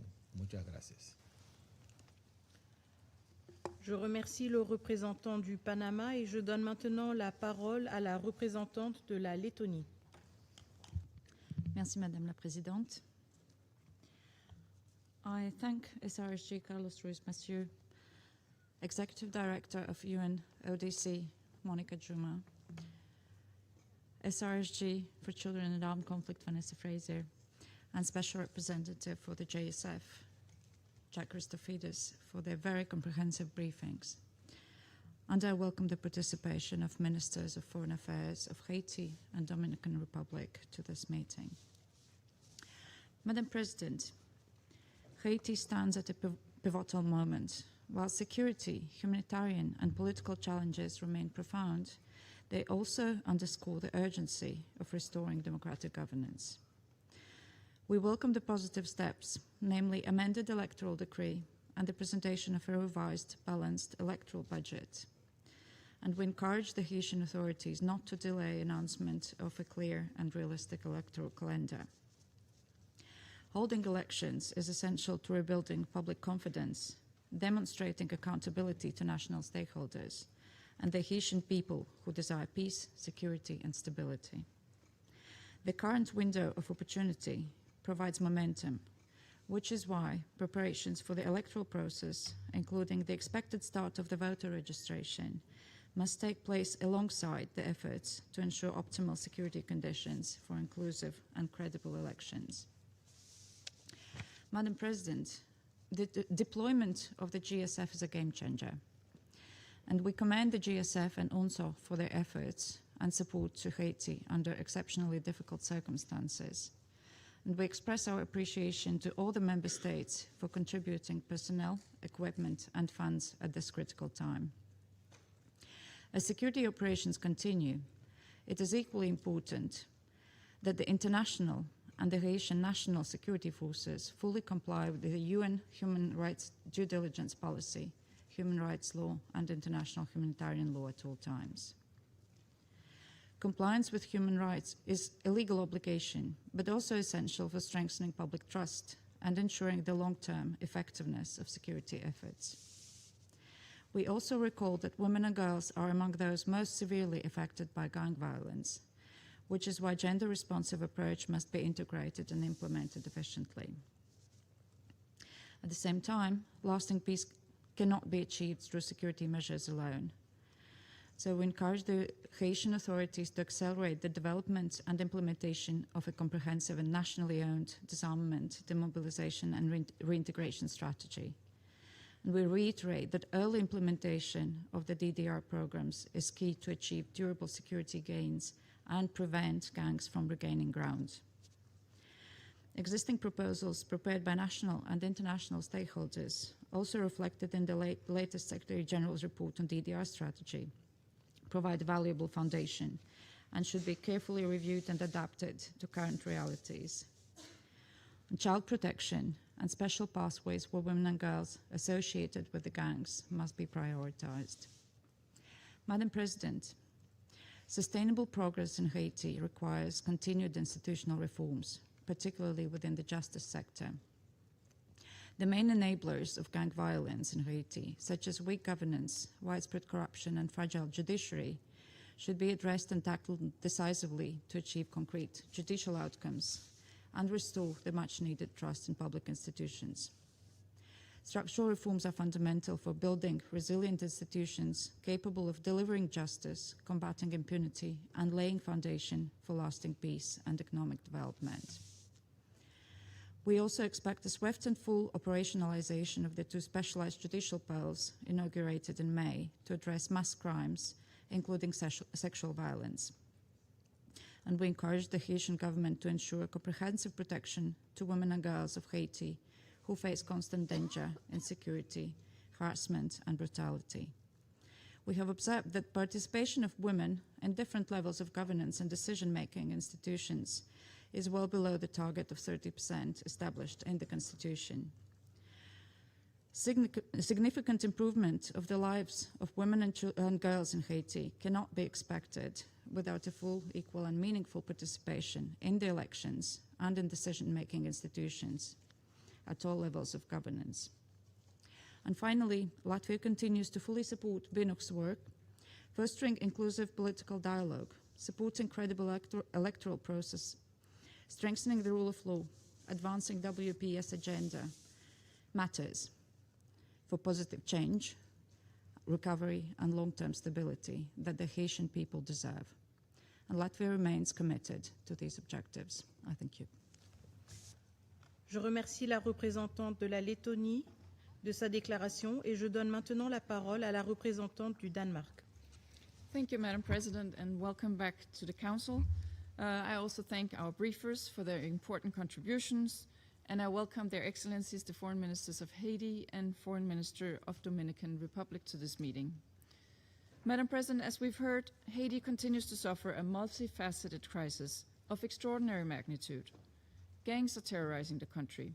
Families are being uprooted and displaced. Civilians suffer under dire humanitarian conditions and heinous violations of their human rights. Against this backdrop, I would like to make 3 points. First, addressing security is essential. Denmark welcomes the progress made in the establishment and expansion of the gang suppression force with the deployment of new contingents on the ground. We commend member states who have pledged their support and praise the UN for its quick action to establish the UN Support Office. It is imperative that all national and international efforts aimed at establishing security in Haiti are undertaken in strict compliance with international law. The GSF must operate with the highest standard of conduct and discipline, with robust oversight and transparency. Such conduct is also essential to gain and maintain the trust of the Haitian population. On this note, we welcome the remarks made by Special Representative Christofides in underscoring the GSF's accountability framework. Cutting off the gang supply to arms and ammunition remains critical to establishing security. We reiterate the need for the full implementation of the UN sanctions regime to stem illicit flow of weapons and target transnational organized crime. Second, Madam President, Haiti's dire humanitarian situation and human rights crisis must be urgently addressed. More than 6.4 million Haitians are in need of humanitarian assistance, while internal displacement rises by the day and the healthcare system is on the verge of collapse. We pay tribute to UN personnel and humanitarian partners who continue to provide assistance to those in need in such dangerous circumstances, and we call for the urgent scaling up of humanitarian aid and funding for Haiti's humanitarian response plan. At the same time, the human rights situation continues to deteriorate, with women and children bearing the brunt. Sexual and gender-based violence, including collective rape, is rampant. Children suffer grave violations and abuses of their rights at the hands of gangs. These assaults must stop immediately, and we condemn them in the strongest terms. Ensuring safe exit of children from gangs is also crucial. We welcome the Secretary General's letter of 29 May outlining options for a Haitian-led disarmament, dismantlement, and reintegration program, and call on the Haitian authorities to continue advancing nationally owned DDR efforts. We further call on the authorities to urgently address the systemic impunity by accelerating progress towards a functional justice system. Third, Madam President, there must be progress on the political process, including efforts to advance trust building among Haitians. An inclusive transition through credible elections is the only legitimate path to restoring constitutional order and democratic institutions. In this regard, we welcome the recent budget agreement for holding elections and urge the authorities to accelerate the process. In closing, let me reiterate Denmark's steadfast support to the people of Haiti. The Haitian authorities, with support from the UN and the international community, must continue the current momentum to re-establish security and make meaningful political progress. Denmark remains committed to working with all partners to this end. I thank you. Je remercie la représentante du Danemark de sa déclaration. Je donne maintenant la parole à la représentante de la Grèce. Merci, Madame la Présidente. Permettez-moi tout d'abord de remercier nos intervenants pour leur exposé pertinent. Nous nous félicitons également de la récente visite du secrétaire général en Haïti qui a transmis un message de solidarité et mis en évidence l'ampleur de la crise ainsi que le caractère limité de la fenêtre d'opportunité qui s'offre à nous. Nous faisons écho à son appel, selon lequel Haïti demande au monde de tenir parole, alors que 6,4 millions de personnes ont besoin d'aide et que seulement 25% du plan de réponse humanitaire pour 2026 était financé à la mi-juin. Nous appelons à un financement prévisible à la hauteur des besoins. In view of the aforementioned, I would like to make the following points. First, Greece welcomes the commencement of operations by the Gang Suppression Force and the operational support provided by the United Nations Support Office in Haiti. We note the force's gradual deployment, its initial patrols, and its targeted operation. The force's strategy offers a clear framework: removing gang control over territory, securing critical infrastructure, and strengthening the ability of Haitian authorities to contain gang violence. Its rapid and full deployment, supported by adequate and predictable resources, remains essential, particularly as gang violence continues to spread beyond Port-au-Prince. All operations must be intelligence-led, coordinated with Haitian institutions, and conducted in strict compliance with international human rights law. We welcome the operationalization of the human rights due diligence policy framework. Robust oversight and zero tolerance for sexual exploitation and abuse remain indispensable. The arms embargo must also be fully implemented. Security measures must be accompanied by efforts to strengthen the resilience of communities and support Haiti's long-term stabilization. At the same time, security gains must create space for political progress. We welcome the amended electoral decree of the 2nd of July and the agreement on a revised electoral budget. These are important steps, but the electoral calendar remains under review and outstanding concern must be resolved through inclusive dialogue. We urge Asian stakeholders to accelerate preparations as credible, inclusive, and safe elections remain the only legitimate path towards restoring constitutional order. BNU's good offices and electoral assistance remain indispensable. Second, the findings of the Secretary General's report on children and armed conflict remain deeply alarming. The United Nations verified 2,088 grave violations against 1,661 children in 2025, including the recruitment and use of 892 children. We welcome the PREGEN program and the reintegration of 573 children formerly associated with gangs. Children associated with gangs must be treated primarily as victims, not as security threats. We therefore welcome the recent transfer of 13 detained children allegedly associated with gangs to a transit center. We call for the full implementation of the handover protocol, operational child protection focal points, appropriate age determination procedures, detention alternatives, and safe, gender-sensitive reintegration pathways.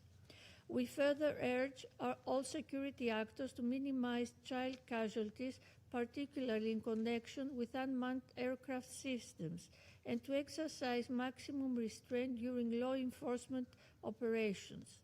Greece also welcomes the National DDR Commission's roadmap and the Secretary General's phased options for support to a Asian-led DDR program.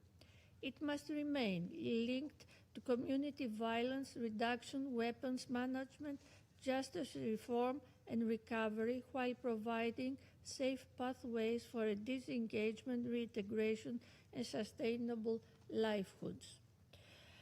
Disengagement must never confer impunity for serious crimes. We also welcome the inauguration of the 2 specialized judicial units for mass crimes, sexual violence, and financial crimes, and call for their full operationalization. Madame la Présidente, la Grèce réaffirme son soutien indéfectible au BNU, à l'UNSO et au GSF. La dynamique actuelle doit se traduire par une sécurité durable, le rétablissement de l'ordre démocratique et le respect de la dignité de tous les Haïtiens. La Grèce salue la résilience remarquable du peuple haïtien face à des épreuves prolongées et réaffirme sa conviction que cette détermination doit être soutenue par une action internationale résolue et constante. Je vous remercie. Je remercie la représentante de la Grèce pour sa déclaration et je donne maintenant la parole au représentant de la France. Madame la Présidente, je voudrais tout d'abord remercier le représentant spécial du secrétaire général, M. Carlos Ruiz Massieu, la directrice générale de l'ONUDC, Mme Monica Juma, la représentante spéciale du secrétaire général pour les enfants et les conflits armés, Mme Vanessa Frazier, et le représentant spécial de la force de répression des gangs, M. Jacques Christofides, pour leurs interventions. Je salue la présence parmi nous de la ministre des Affaires étrangères et religieuses d'Haïti, Mme Reina Forbin, et du ministre des Affaires étrangères de la République dominicaine, M. Roberto Álvarez. Madame la Présidente, il est clair que la priorité pour Haïti reste de rétablir la sécurité et de permettre la restauration des services de base et de l'état de droit sur l'ensemble de son territoire. C'est un agenda qui nous engage pour répondre à une double urgence. Urgence pour les millions d'Haïtiennes et d'Haïtiens qui subissent au quotidien la violence des gangs criminels, les déplacements forcés et l'insécurité alimentaire. Urgence également, avec le rétablissement minimal de la sécurité et la réouverture des routes nationales, de faire aboutir le processus de transition politique. Seule la restauration des institutions démocratiques du pays, via la tenue d'élections, permettra de jeter les bases d'une gouvernance renouvelée à même de garantir un retour durable à l'état de droit et au respect des droits de l'homme. Pour s'attaquer à ce fléau de l'insécurité, nous disposons aujourd'hui d'outils qu'il nous faut utiliser pleinement. Tout d'abord, la force de répression des gangs poursuit son déploiement et elle s'est dotée d'une stratégie cohérente. Il importe d'accélérer sa montée en puissance pour lui permettre, avec le soutien du Bureau d'appui des Nations Unies, le BANU, de conduire dès que possible les opérations prévues pour la reprise des territoires aux gangs criminels et la sécurisation des infrastructures essentielles. La France y contribue d'ores et déjà avec un soutien politique, financier et technique. Nous veillerons également à ce que la force soit redevable en matière de droits de l'homme et du droit international humanitaire. Il en va du respect des populations comme de la soutenabilité de l'effort international. Rappelons enfin que pour que nos décisions aient un effet à long terme, il nous revient d'appuyer les autorités haïtiennes dans le renforcement des capacités de la police nationale et celle des forces armées d'Haïti, ainsi que le contrôle des frontières, des armes et des munitions. La France continuera d'y contribuer à titre bilatéral. Ensuite, cette réponse sécuritaire doit être efficace, pour être efficace et durable, doit s'inscrire dans une approche globale visant au renforcement de l'ensemble de la chaîne police, justice, prison. La mise en œuvre d'un programme de désarmement, démantèlement et réintégration qui tienne compte de la situation particulière des enfants est essentielle. La France se tient prête à donner suite, avec les autres membres de ce Conseil, aux options proposées par le secrétaire général en mai dernier. Par ailleurs, nous nous félicitons des avancées dans la mise en place des pôles judiciaires spécialisés que nous soutenons dans le cadre de la présidence française du G7. Étape essentielle dans la lutte contre l'impunité. Le BINU doit aussi poursuivre son travail en faveur du renforcement des institutions nationales de défense des droits de l'homme et de la société civile. Enfin, ce Conseil a mis en place un embargo sur les armes dont une meilleure mise en œuvre permettrait de tarir les flux d'armes arrivant en Haïti.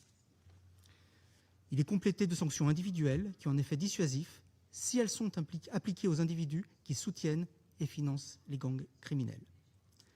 Madame la Présidente, ce Conseil a pris ses responsabilités en mettant en place une architecture complète pour soutenir le retour à la sécurité en Haïti dans le respect de sa souveraineté, de son indépendance et de son intégrité territoriale. Il importe de continuer à poursuivre nos efforts en ce sens. La France continuera de se tenir aux côtés du peuple d'Haïti. Je vous remercie. Je remercie le représentant de la France de sa déclaration. Je donne maintenant la parole au représentant de la Chine. 主席，我欢迎卡伊宽巴外长主持今天的会议，感谢马歇乌特别代表驻马执行主任弗雷泽特别代表、克里斯托菲利斯德特别代表的通报。我也欢迎海地外长多米尼加外长阁下和墨西哥牙买加代表出席今天的会议。自安理会上次审议海地问题以来，海地政治过渡挑战仍存，安全形势依然严峻，人道危机令人担忧。海地各方必须拿出更大紧迫感和更加务实的行动，同地区伙伴和国际社会一道，多管齐下，标本兼治，应对危机。我愿强调以下3点：第一，加紧推进政治过渡，打破海地危机的恶性循环，关键在于组建合法、有效、负责的政府，使国家治理重回正轨。秘书长报告显示，海地各方在过渡安排、选举筹备等方面分歧依旧，过渡前景仍不明朗。海地当局各党各派必须切实展现政治意愿，通过包容性对话凝聚更广泛共识，为尽早举行可信、包容的选举奠定基础，避免政治过渡继续拖延。中方支持联海办继续发挥斡旋作用，同加共体等区域组织形成合力。第二，着力改善安全形势。尽管海地警方和安全部队在部分地区的行动取得一定进展，但暴力犯罪依然猖獗，无辜民众深陷苦难。我们呼吁海地当局在打击黑帮暴力、加强安全治理等方面加大努力，特别是重视在安全行动中保护平民，特别是妇女、儿童等脆弱群体。我们注意到镇压黑帮部队部署和行动进展，希望其严格遵守国际法，在使用武力上慎之又慎，确保行动透明、通报及时、问责到位，以便安理会保持密切监督。非法武器弹药屡禁不绝，是海地黑帮暴力加剧的重要原因。中方再次敦促国际社会，特别是海地武器弹药主要来源国，严格落实安理会武器禁运，呼吁海地当局切实加强武器弹药监管，支持联合国毒罪办、区域组织等继续提供协助。安理会和制裁委应对有关进展加强监督。第三，持续缓解民生困境。海地安全乱象只是表征，深层症结是长期国家失能导致的经济凋敝、发展滞后。海地当局对此负有首要责任，必须加大民生投入，提供温饱、教育、就业等基本服务和保障，切实改善民众生存和发展环境。中方支持联合国发展和人道机构、国际和地区伙伴继续为海地提供建设性帮助，也希望海地持续加强自身能力建设，将外部支持转化为自主发展的内生动力。主席，海地的明天终究要靠海地人民自己来创造。我们支持海地人民牢牢把握自身命运，早日实现持久和平、稳定和发展。中方愿同国际社会一道，继续为此发挥建设性作用。谢谢主席。Je remercie le représentant de la Chine de sa déclaration. Je donne maintenant la parole à la représentante de la Fédération de Russie. Благодарим за обстоятельные доклады спецпредставителя Генсекретаря ООН Карлоса Руиса Масьо, спецпредставителя Генсекретаря ООН по детям и вооруженному конфликту Ванессу Фризье и исполнительного директора Управления ООН по наркотикам и преступностям Монику Джума. Внимательно выслушали главу сил по борьбе с бандитизмом Джека Кристофидиса. Приветствуем участие в заседании министров иностранных дел Гаити Райны Формон и Доминиканской Республики Роберто Альвареса Гиля. Гаити продолжает балансировать на рубеже, где движение вверх требует колоссальных усилий, а риск безвозвратно скатиться в пропасть хаоса остается запредельно высоким. О масштабах гуманитарной катастрофы на острове и недостаточном международном реагировании на нее красноречиво рассказал нам генсекретарь по итогам своего визита в Порто-Пренс в июне. Основополагающим шагом для стабилизации страны должно стать ее возвращение на конституционный путь развития и восстановление демократически избранных органов власти.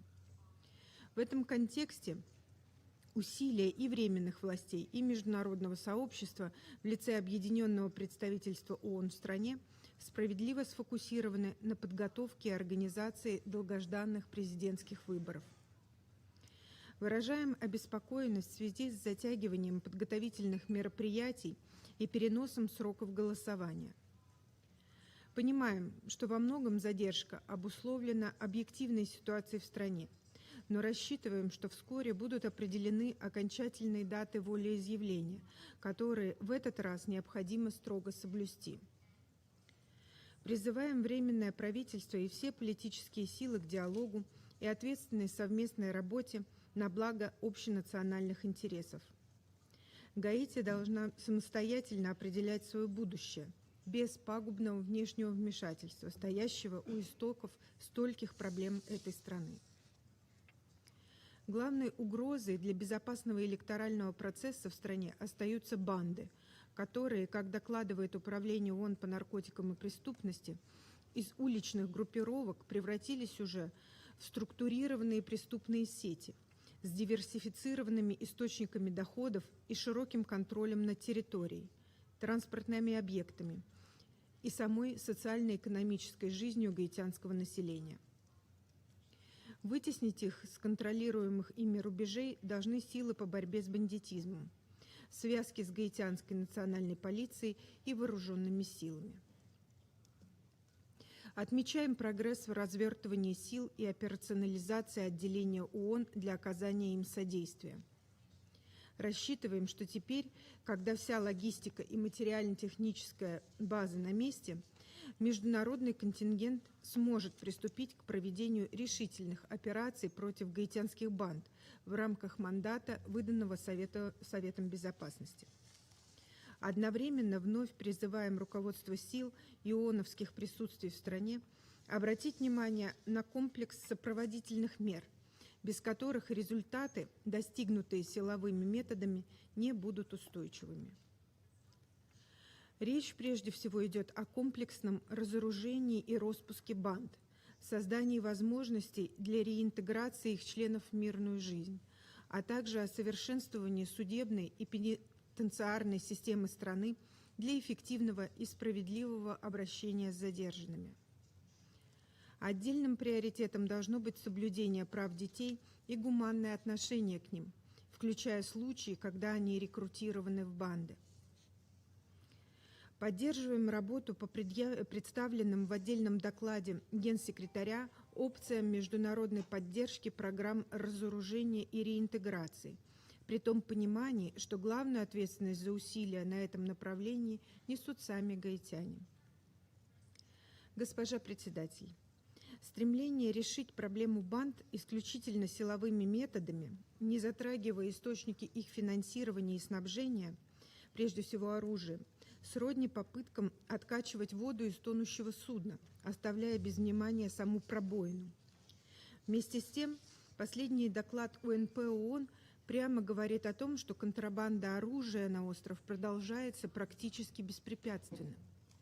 Введенное СБ эмбарго фактически не действует, и если несоблюдение санкционных мер гаитянскими властями еще можно списать на недостаток соответствующих ресурсов и компетенции, то почему трафик игнорируется США как крупнейшим источником незаконных поставок, остается загадкой. Более того, как отмечается в докладе, принятые Вашингтоном ограничительные меры против судов, прибывающих из Гаити, лишь создали дополнительные проблемы в поставках обычных грузов и гумпомощи в эту страну, однако никак не воспрепятствовали получению оружия бандами. Мы готовы к конструктивной работе с Порто-Пренсом и всеми ответственными членами международного сообщества для возвращения стабильности и мирной жизни, в которых так нуждается гаитянский народ. Я благодарю за внимание. Je remercie la représentante de la Fédération de Russie de sa déclaration. Je donne maintenant la parole à la représentante de la Colombie. Gracias, señora presidenta. Agradezco al representante especial del secretario general, Carlos Ruiz Massieu, a la directora ejecutiva de la Oficina de Naciones Unidas para la Droga y el Delito, Mónica Yuma, a la representante especial del secretario general para los niños y el conflicto armado, Vanessa Frazier, y al representante de la Fuerza de Represión de Banda, Jack Christofides, por sus informes. Saludo igualmente a su excelencia la ministra de Asuntos Exteriores y Religiosos de Haití, Rabina Forbin, a su excelencia el ministro de Relaciones Exteriores de República Dominicana, Roberto Álvarez, y a las delegaciones que nos acompañan hoy. Colombia reafirma su apoyo a Haití en sus esfuerzos por superar la crisis multidimensional, restablecer la institucionalidad democrática y consolidar el Estado de Derecho, el diálogo nacional inclusivo, la protección de los derechos humanos y la celebración de elecciones transparentes constituyen elementos indispensables para alcanzar una estabilidad sostenible. El informe confirma que Haití continúa enfrentando enormes desafíos para superar la crisis multidimensional, pero también ofrece motivos para la esperanza. El compromiso expresado por el gobierno de transición de avanzar con la organización de elecciones este año, restaurar las instituciones democráticas y el inicio de las operaciones de la Fuerza de Represión de Bandas representan una ventana de oportunidad que no debe desaprovecharse. Mi delegación celebra el despliegue de los primeros contingentes de la FRB, la operacionalización de la Oficina de Apoyo de Naciones Unidas y la creación del Foro de Coordinación. Los resultados recientes en materia de seguridad demuestran el valor de una respuesta integrada liderada por las autoridades haitianas. No obstante, esos logros solo serán sostenibles si se acompañan del fortalecimiento de las instituciones, del combate al tráfico ilícito de armas y de políticas que aborden las causas estructurales de la violencia y generen oportunidades socioeconómicas para la población. Colombia reitera el llamado a que toda operación de seguridad se desarrolle con la estricta observancia por los derechos humanos y a los principios de debida diligencia. A su vez, exhorta a adoptar un enfoque diferenciado para la protección, atención de los niños, niñas y adolescentes vinculados a las bandas. En ese sentido, mi delegación saluda el informe sobre las opciones para una estrategia de desarme, desmantelamiento y reintegración y el fortalecimiento del sector justicia.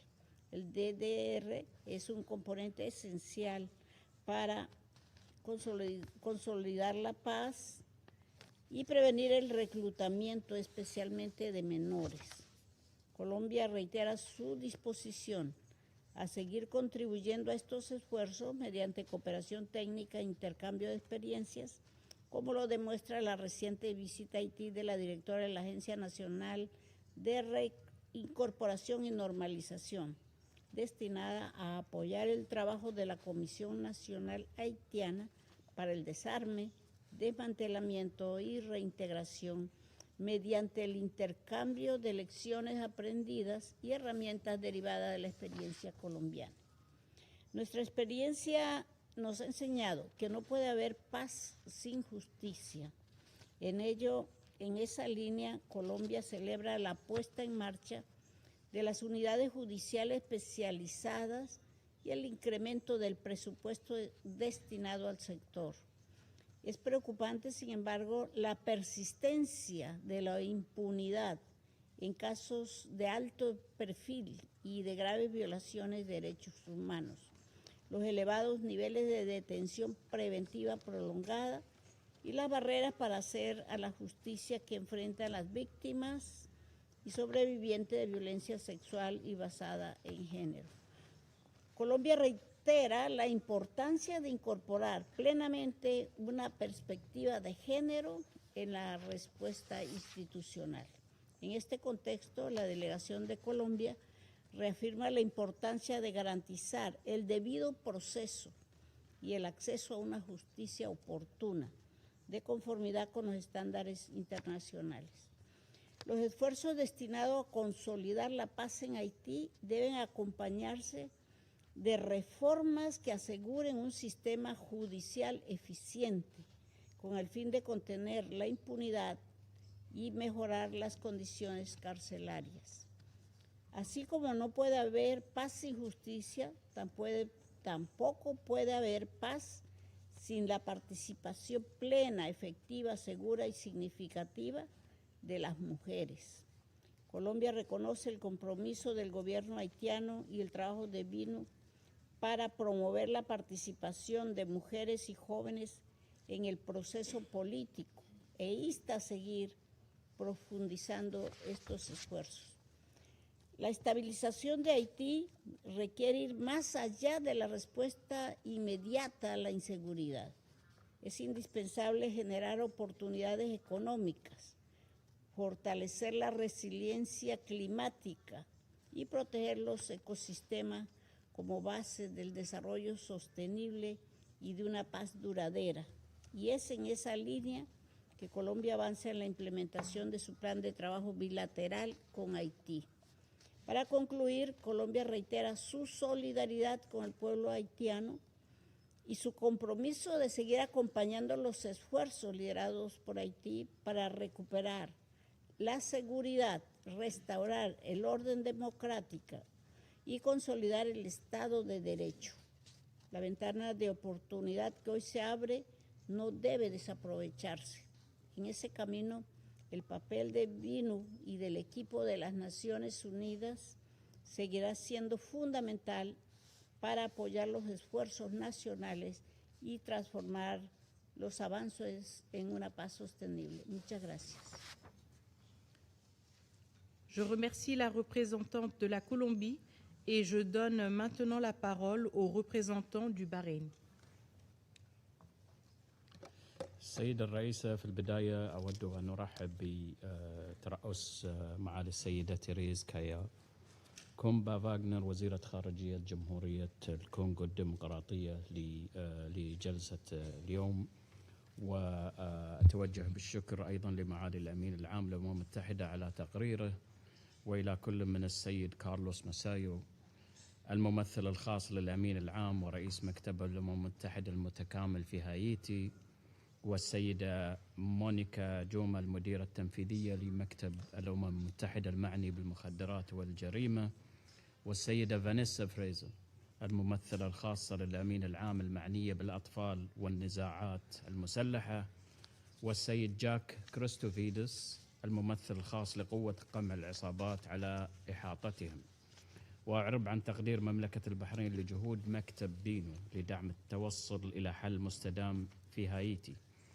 كما أرحب كذلك بمشاركة معالي السيدة رينا فوربن وزيرة الخارجية والشؤون الدينية بهايتي، ومعالي السيد روبرتو ألفارس وزير خارجية جمهورية الدومينيكان، وباقي المشاركين في جلسة اليوم. السيدة الرئيسة، ترحب مملكة البحرين بالخطوات الإيجابية التي اتخذتها السلطات الانتقالية في هايتي لدفع العملية السياسية، وفي مقدمتها إصدار المرسوم الانتخابي المعدل والتوصل إلى اتفاق بشأن ميزانية العمليات الانتخابية البالغة 120 مليون دولار. كما نود التأكيد على ضرورة مواصلة الحوار الوطني الشامل والمستمر بين كافة المكونات السياسية والمدنية لبناء الثقة وتذليل العقبات، تمهيدا لإجراء انتخابات حرة ونزيهة تعيد ترسيخ المؤسسات الديمقراطية.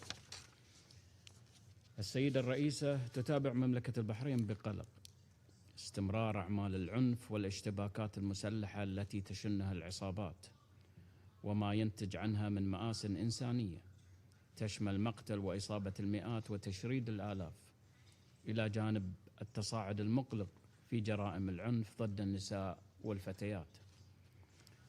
وفي هذا السياق تؤكد مملكة البحرين على الدور الهام الذي تلعبه قوة قمع العصابات، وتؤكد على أهمية التنسيق اللوجستي لمكتب الأمم المتحدة للدعم في هايتي، وضرورة التزام كافة القوات الأمنية بالامتثال الكامل لسياسة احترام حقوق الإنسان والمعايير الدولية المعنية بحماية المدنيين أثناء العمليات المشتركة.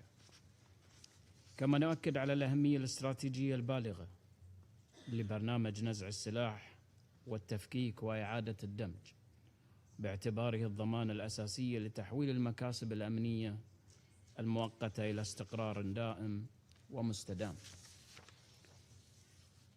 السيدة الرئيسة، أن تمكين الشباب وحماية الأطفال يمثلان ركيزة أساسية لبناء السلام المستدام ومنع تجدد دوامات العنف.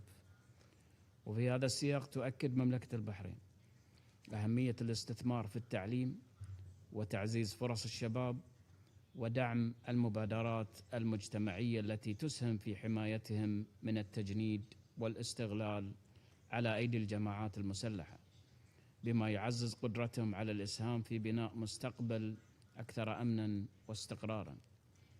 وفي الختام تعرب مملكة البحرين عن تضامنها الثابت مع شعب هايتي الصديق في مسيرته نحو تجاوز هذه المرحلة الدقيقة من تاريخه، وتجدد التزامها الثابت بالمبادئ الإنسانية والعمل المشترك مع المجتمع الدولي والأمم المتحدة لتجاوز التحديات الراهنة وتحقيق مستقبل أكثر أمناً واستقراراً.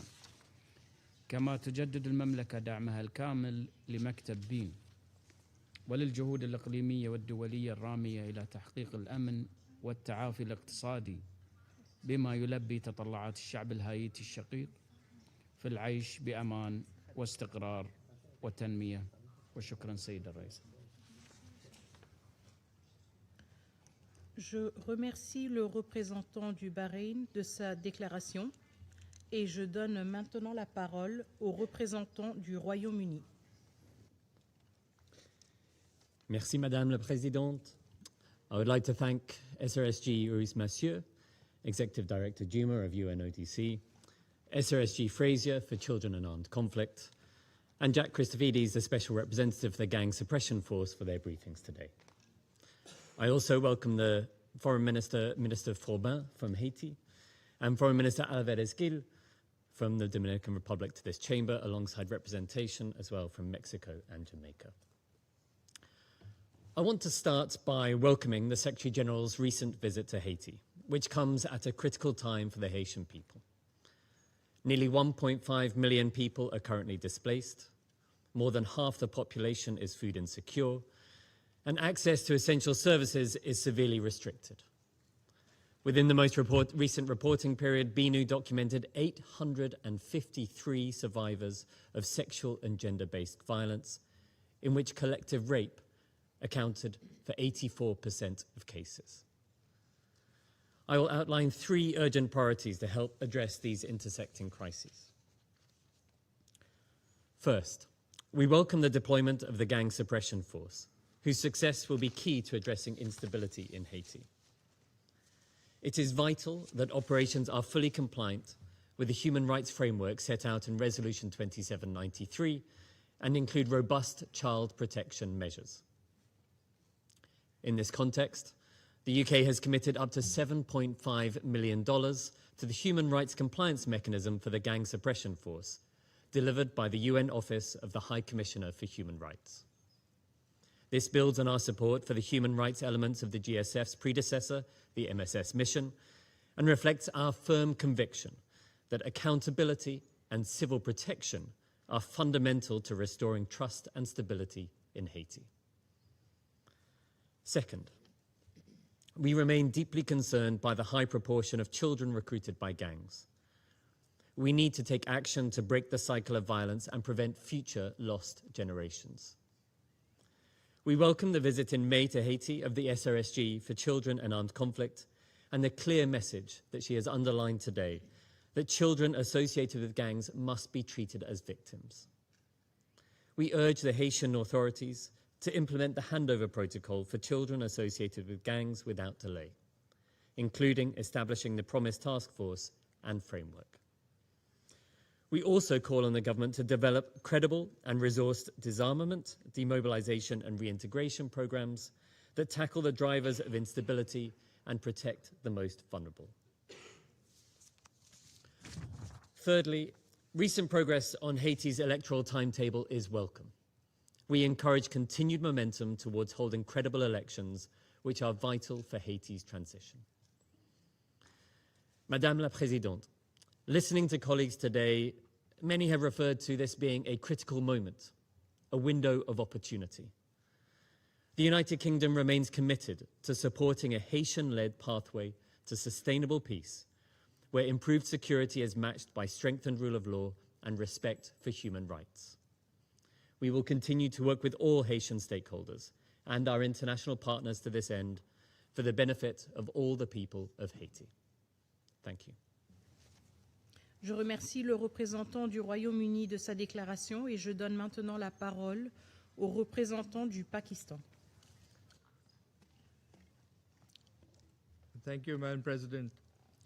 We are so pleased to see you preside over this meeting, and I would also like to welcome the distinguished Ministers of Foreign Affairs of Haiti and the Dominican Republic to this meeting.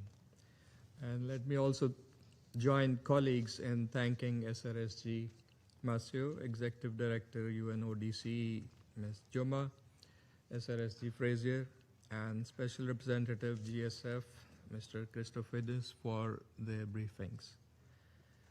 Madam President, as we heard from the SRSG and other briefers, Haiti is gripped by complex, multidimensional challenges which require a comprehensive, multifaceted response, including the support of this Council. At the same time, durable solution of the country's long-drawn instability hinges on the decisive political and governance choices to be made by the Haitian stakeholders, as we have heard. President, I will make 4 points. First, political stability is essential.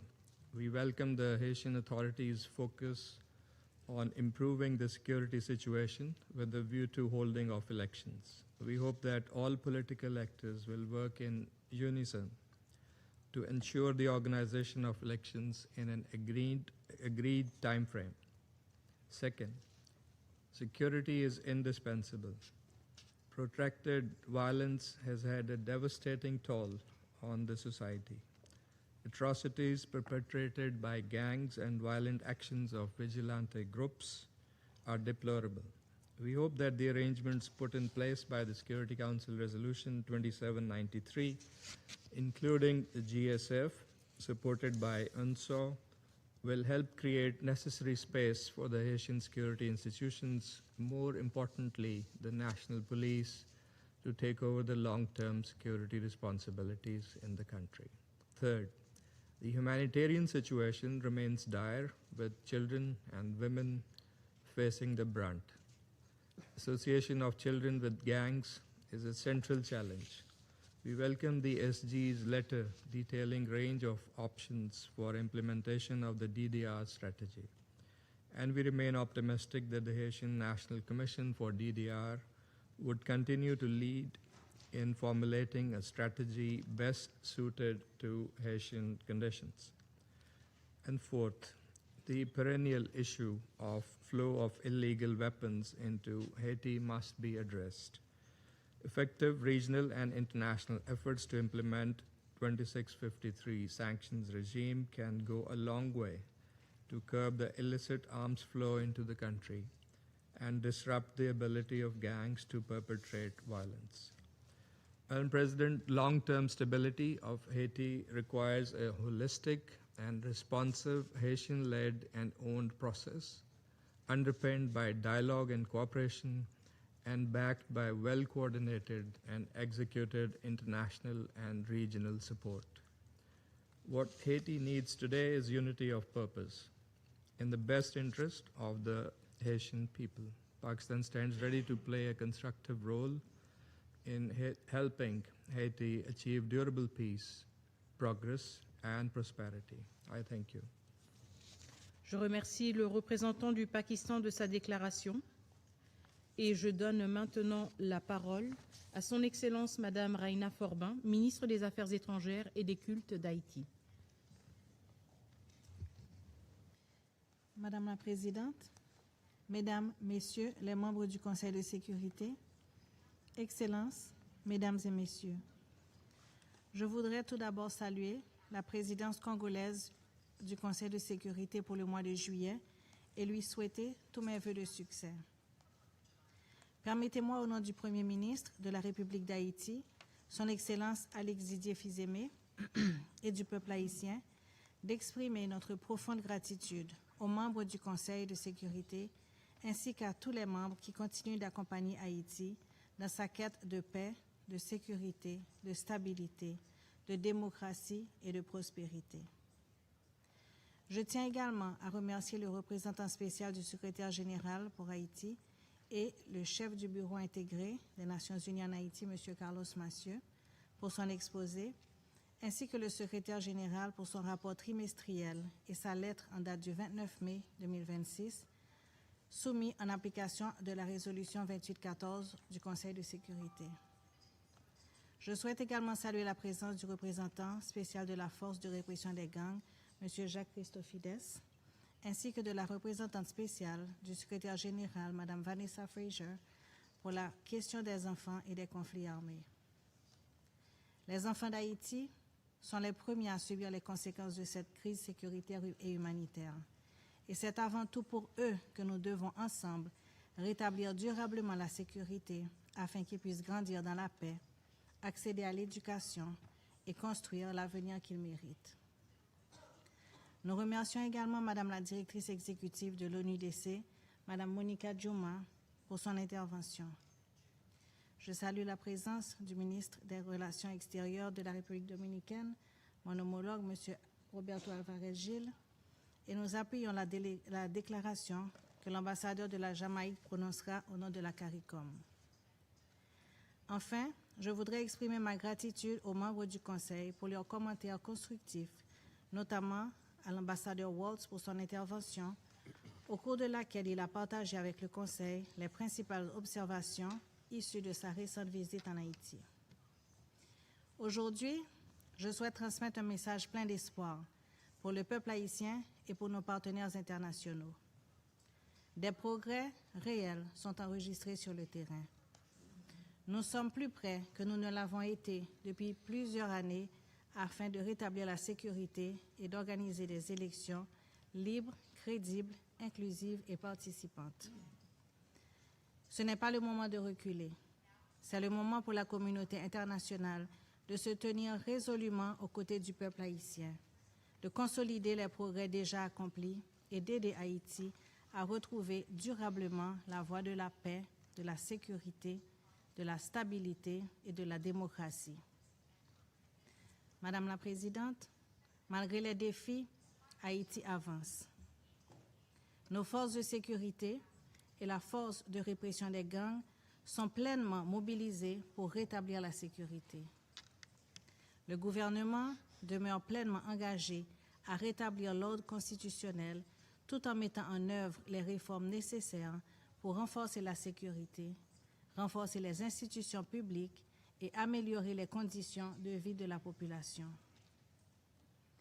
Le processus électoral est aujourd'hui plus avancé qu'il ne l'a été à aucun moment au cours des 10 dernières années. 2 des 3 grandes phases nécessaires à l'organisation des élections nationales ont déjà été achevées. La phase restante relève de la responsabilité du Conseil électoral provisoire qui devrait publier le calendrier électoral officiel dans les prochains jours.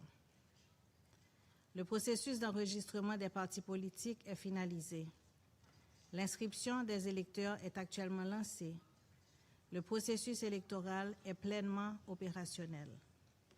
Car plus que jamais, le gouvernement haïtien est convaincu que la seule voie d'avenir pour Haïti passe par la sécurité, la stabilité et les élections.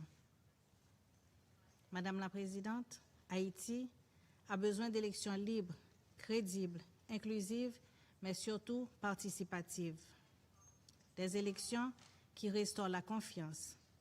Des élections qui renforcent la légitimité démocratique. Des élections qui ouvrent la voie à une paix et une stabilité durables.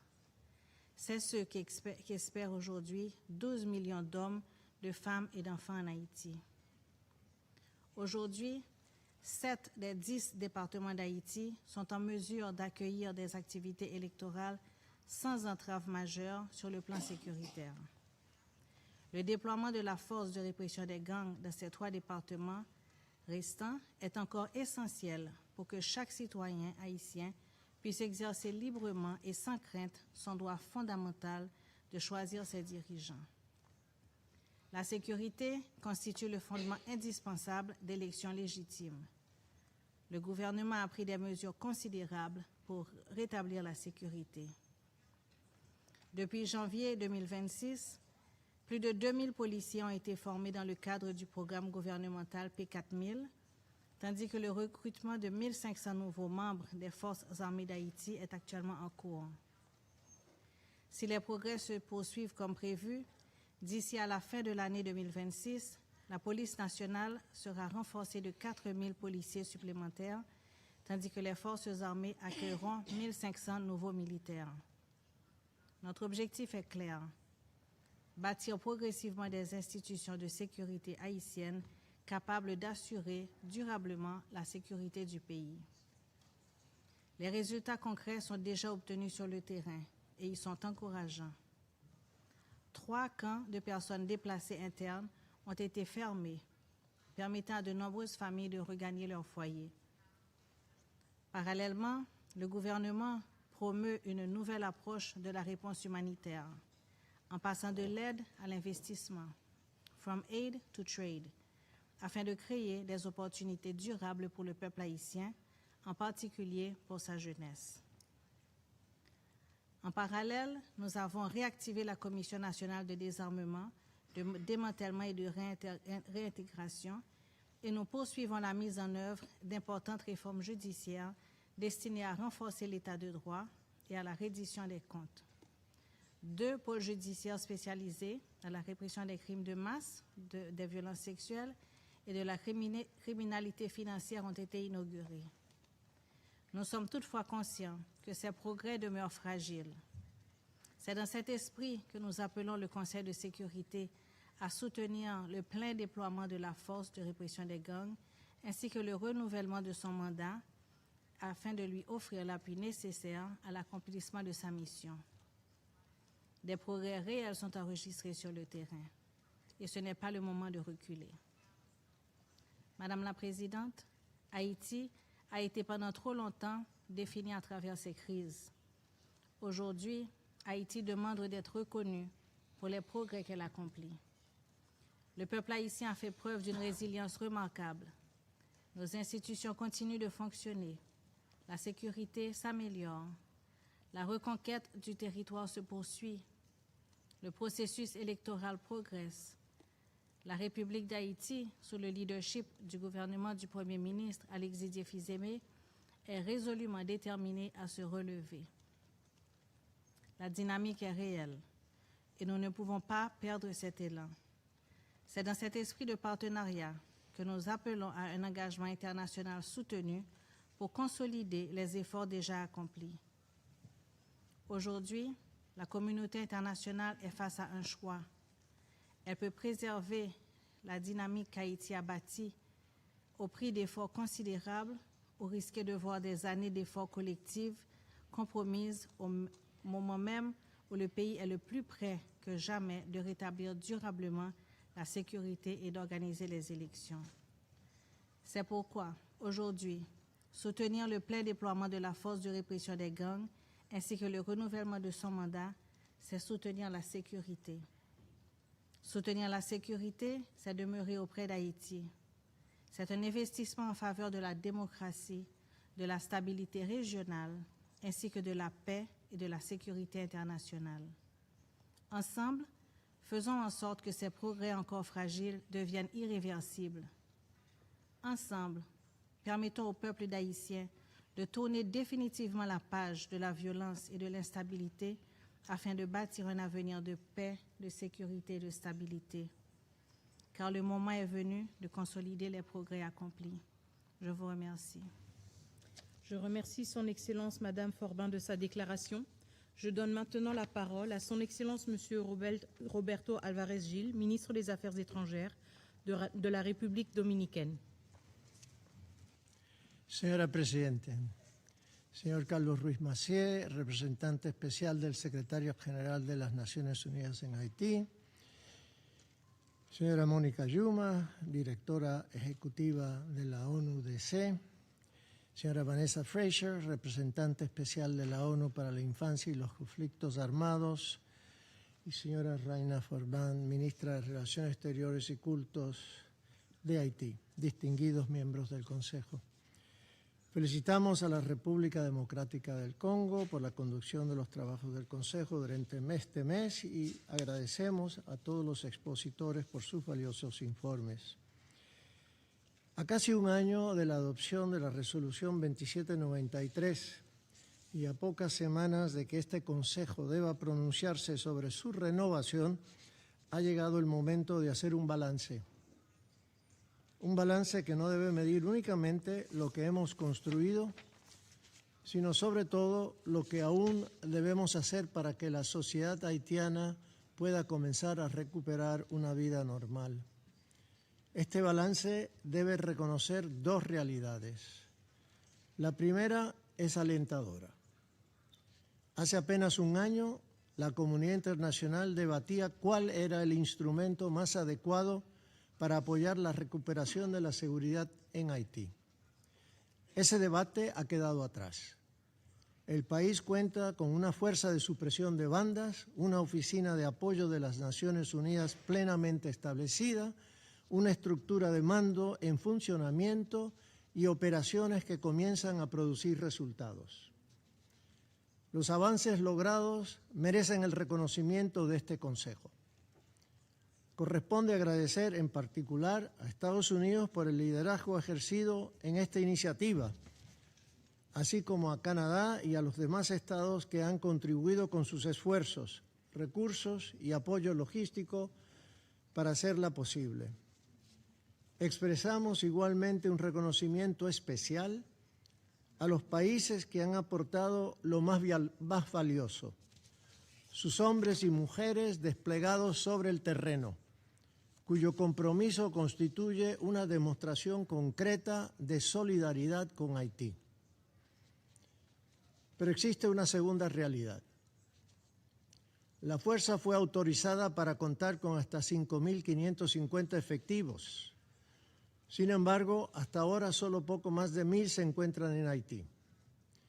Esa diferencia representa el principal desafío para el éxito de la misión. Tenemos tropas comprometidas, recursos para sostenerlas y una estructura de mando en funcionamiento. El obstáculo más importante para su despliegue sigue siendo de naturaleza logística. La limitada disponibilidad de transporte aéreo estratégico para trasladar con rapidez los contingentes y los equipos ya comprometidos. No debería un obstáculo de naturaleza puramente logística interponerse entre la comunidad internacional y la protección de todo un pueblo. Por ello, hacemos un llamado a los Estados miembros que disponen de esa capacidad para que la pongan al servicio de esta misión. Bastarían unas pocas decisiones para acelerar significativamente la llegada de los efectivos y de sus equipos. Distinguidos representantes, La urgencia tiene también una explicación estratégica. El tiempo no juega a favor de Haití.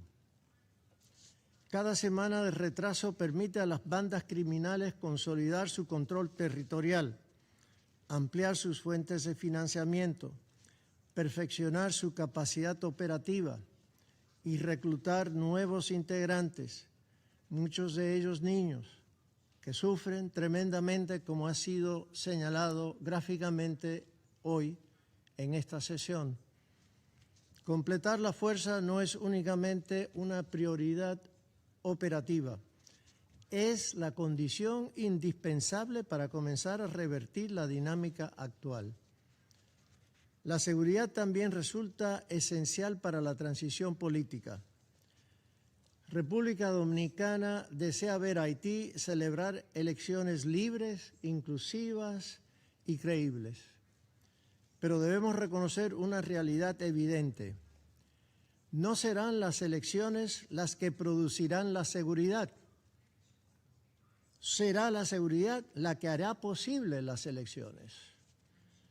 Ese entorno seguro es el puente indispensable entre la transición política y la legitimidad democrática.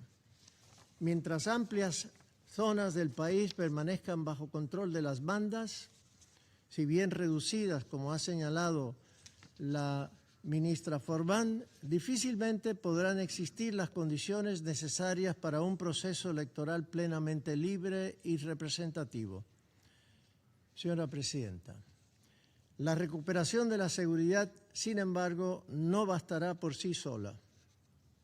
Será necesario continuar fortaleciendo la Policía Nacional Haitiana, el sistema judicial y los programas de desarme, desmovilización y reintegración, así como combatir con mayor eficacia el tráfico ilícito de armas y el financiamiento de las organizaciones criminales.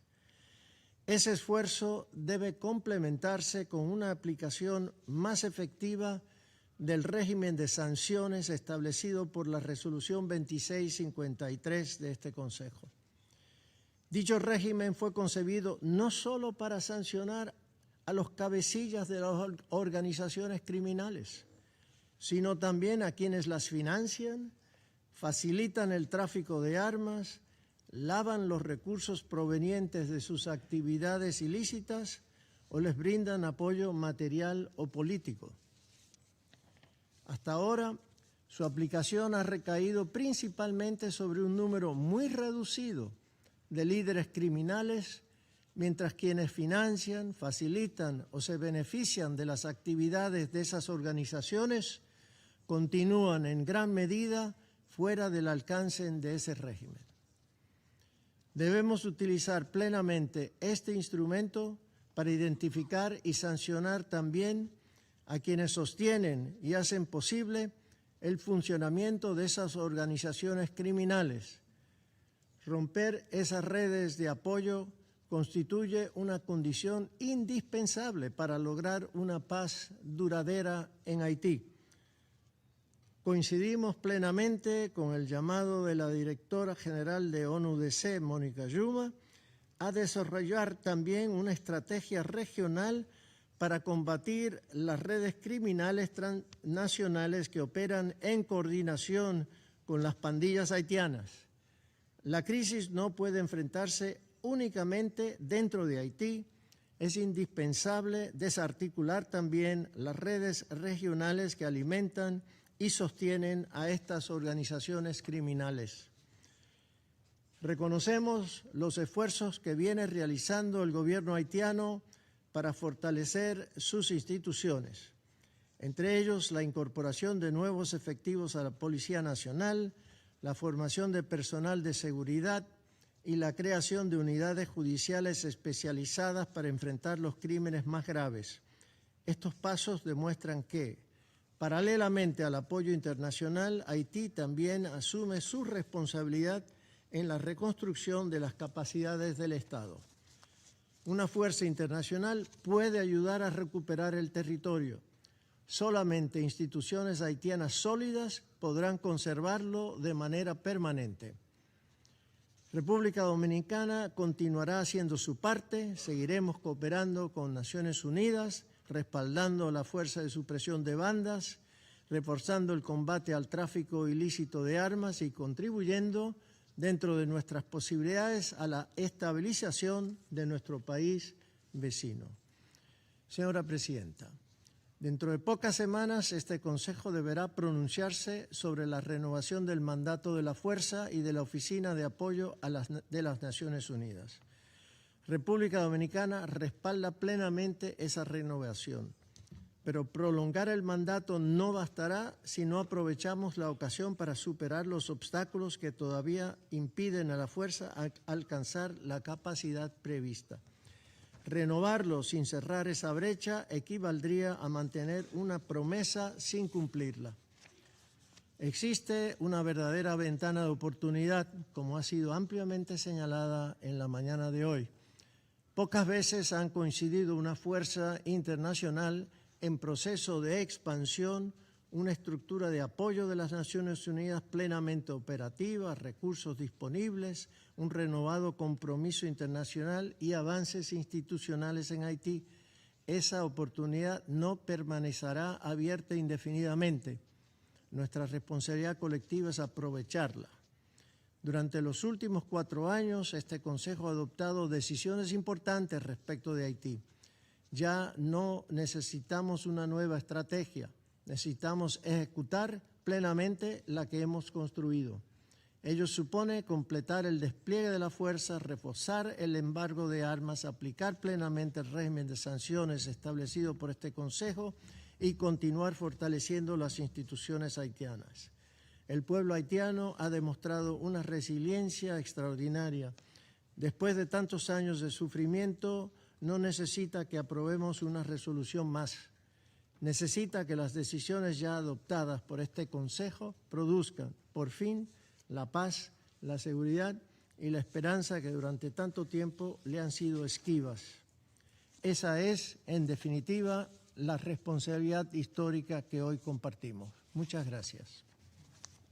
Je remercie Son Excellence Monsieur Álvarez Gil de sa déclaration et je donne maintenant la parole au représentant du Mexique.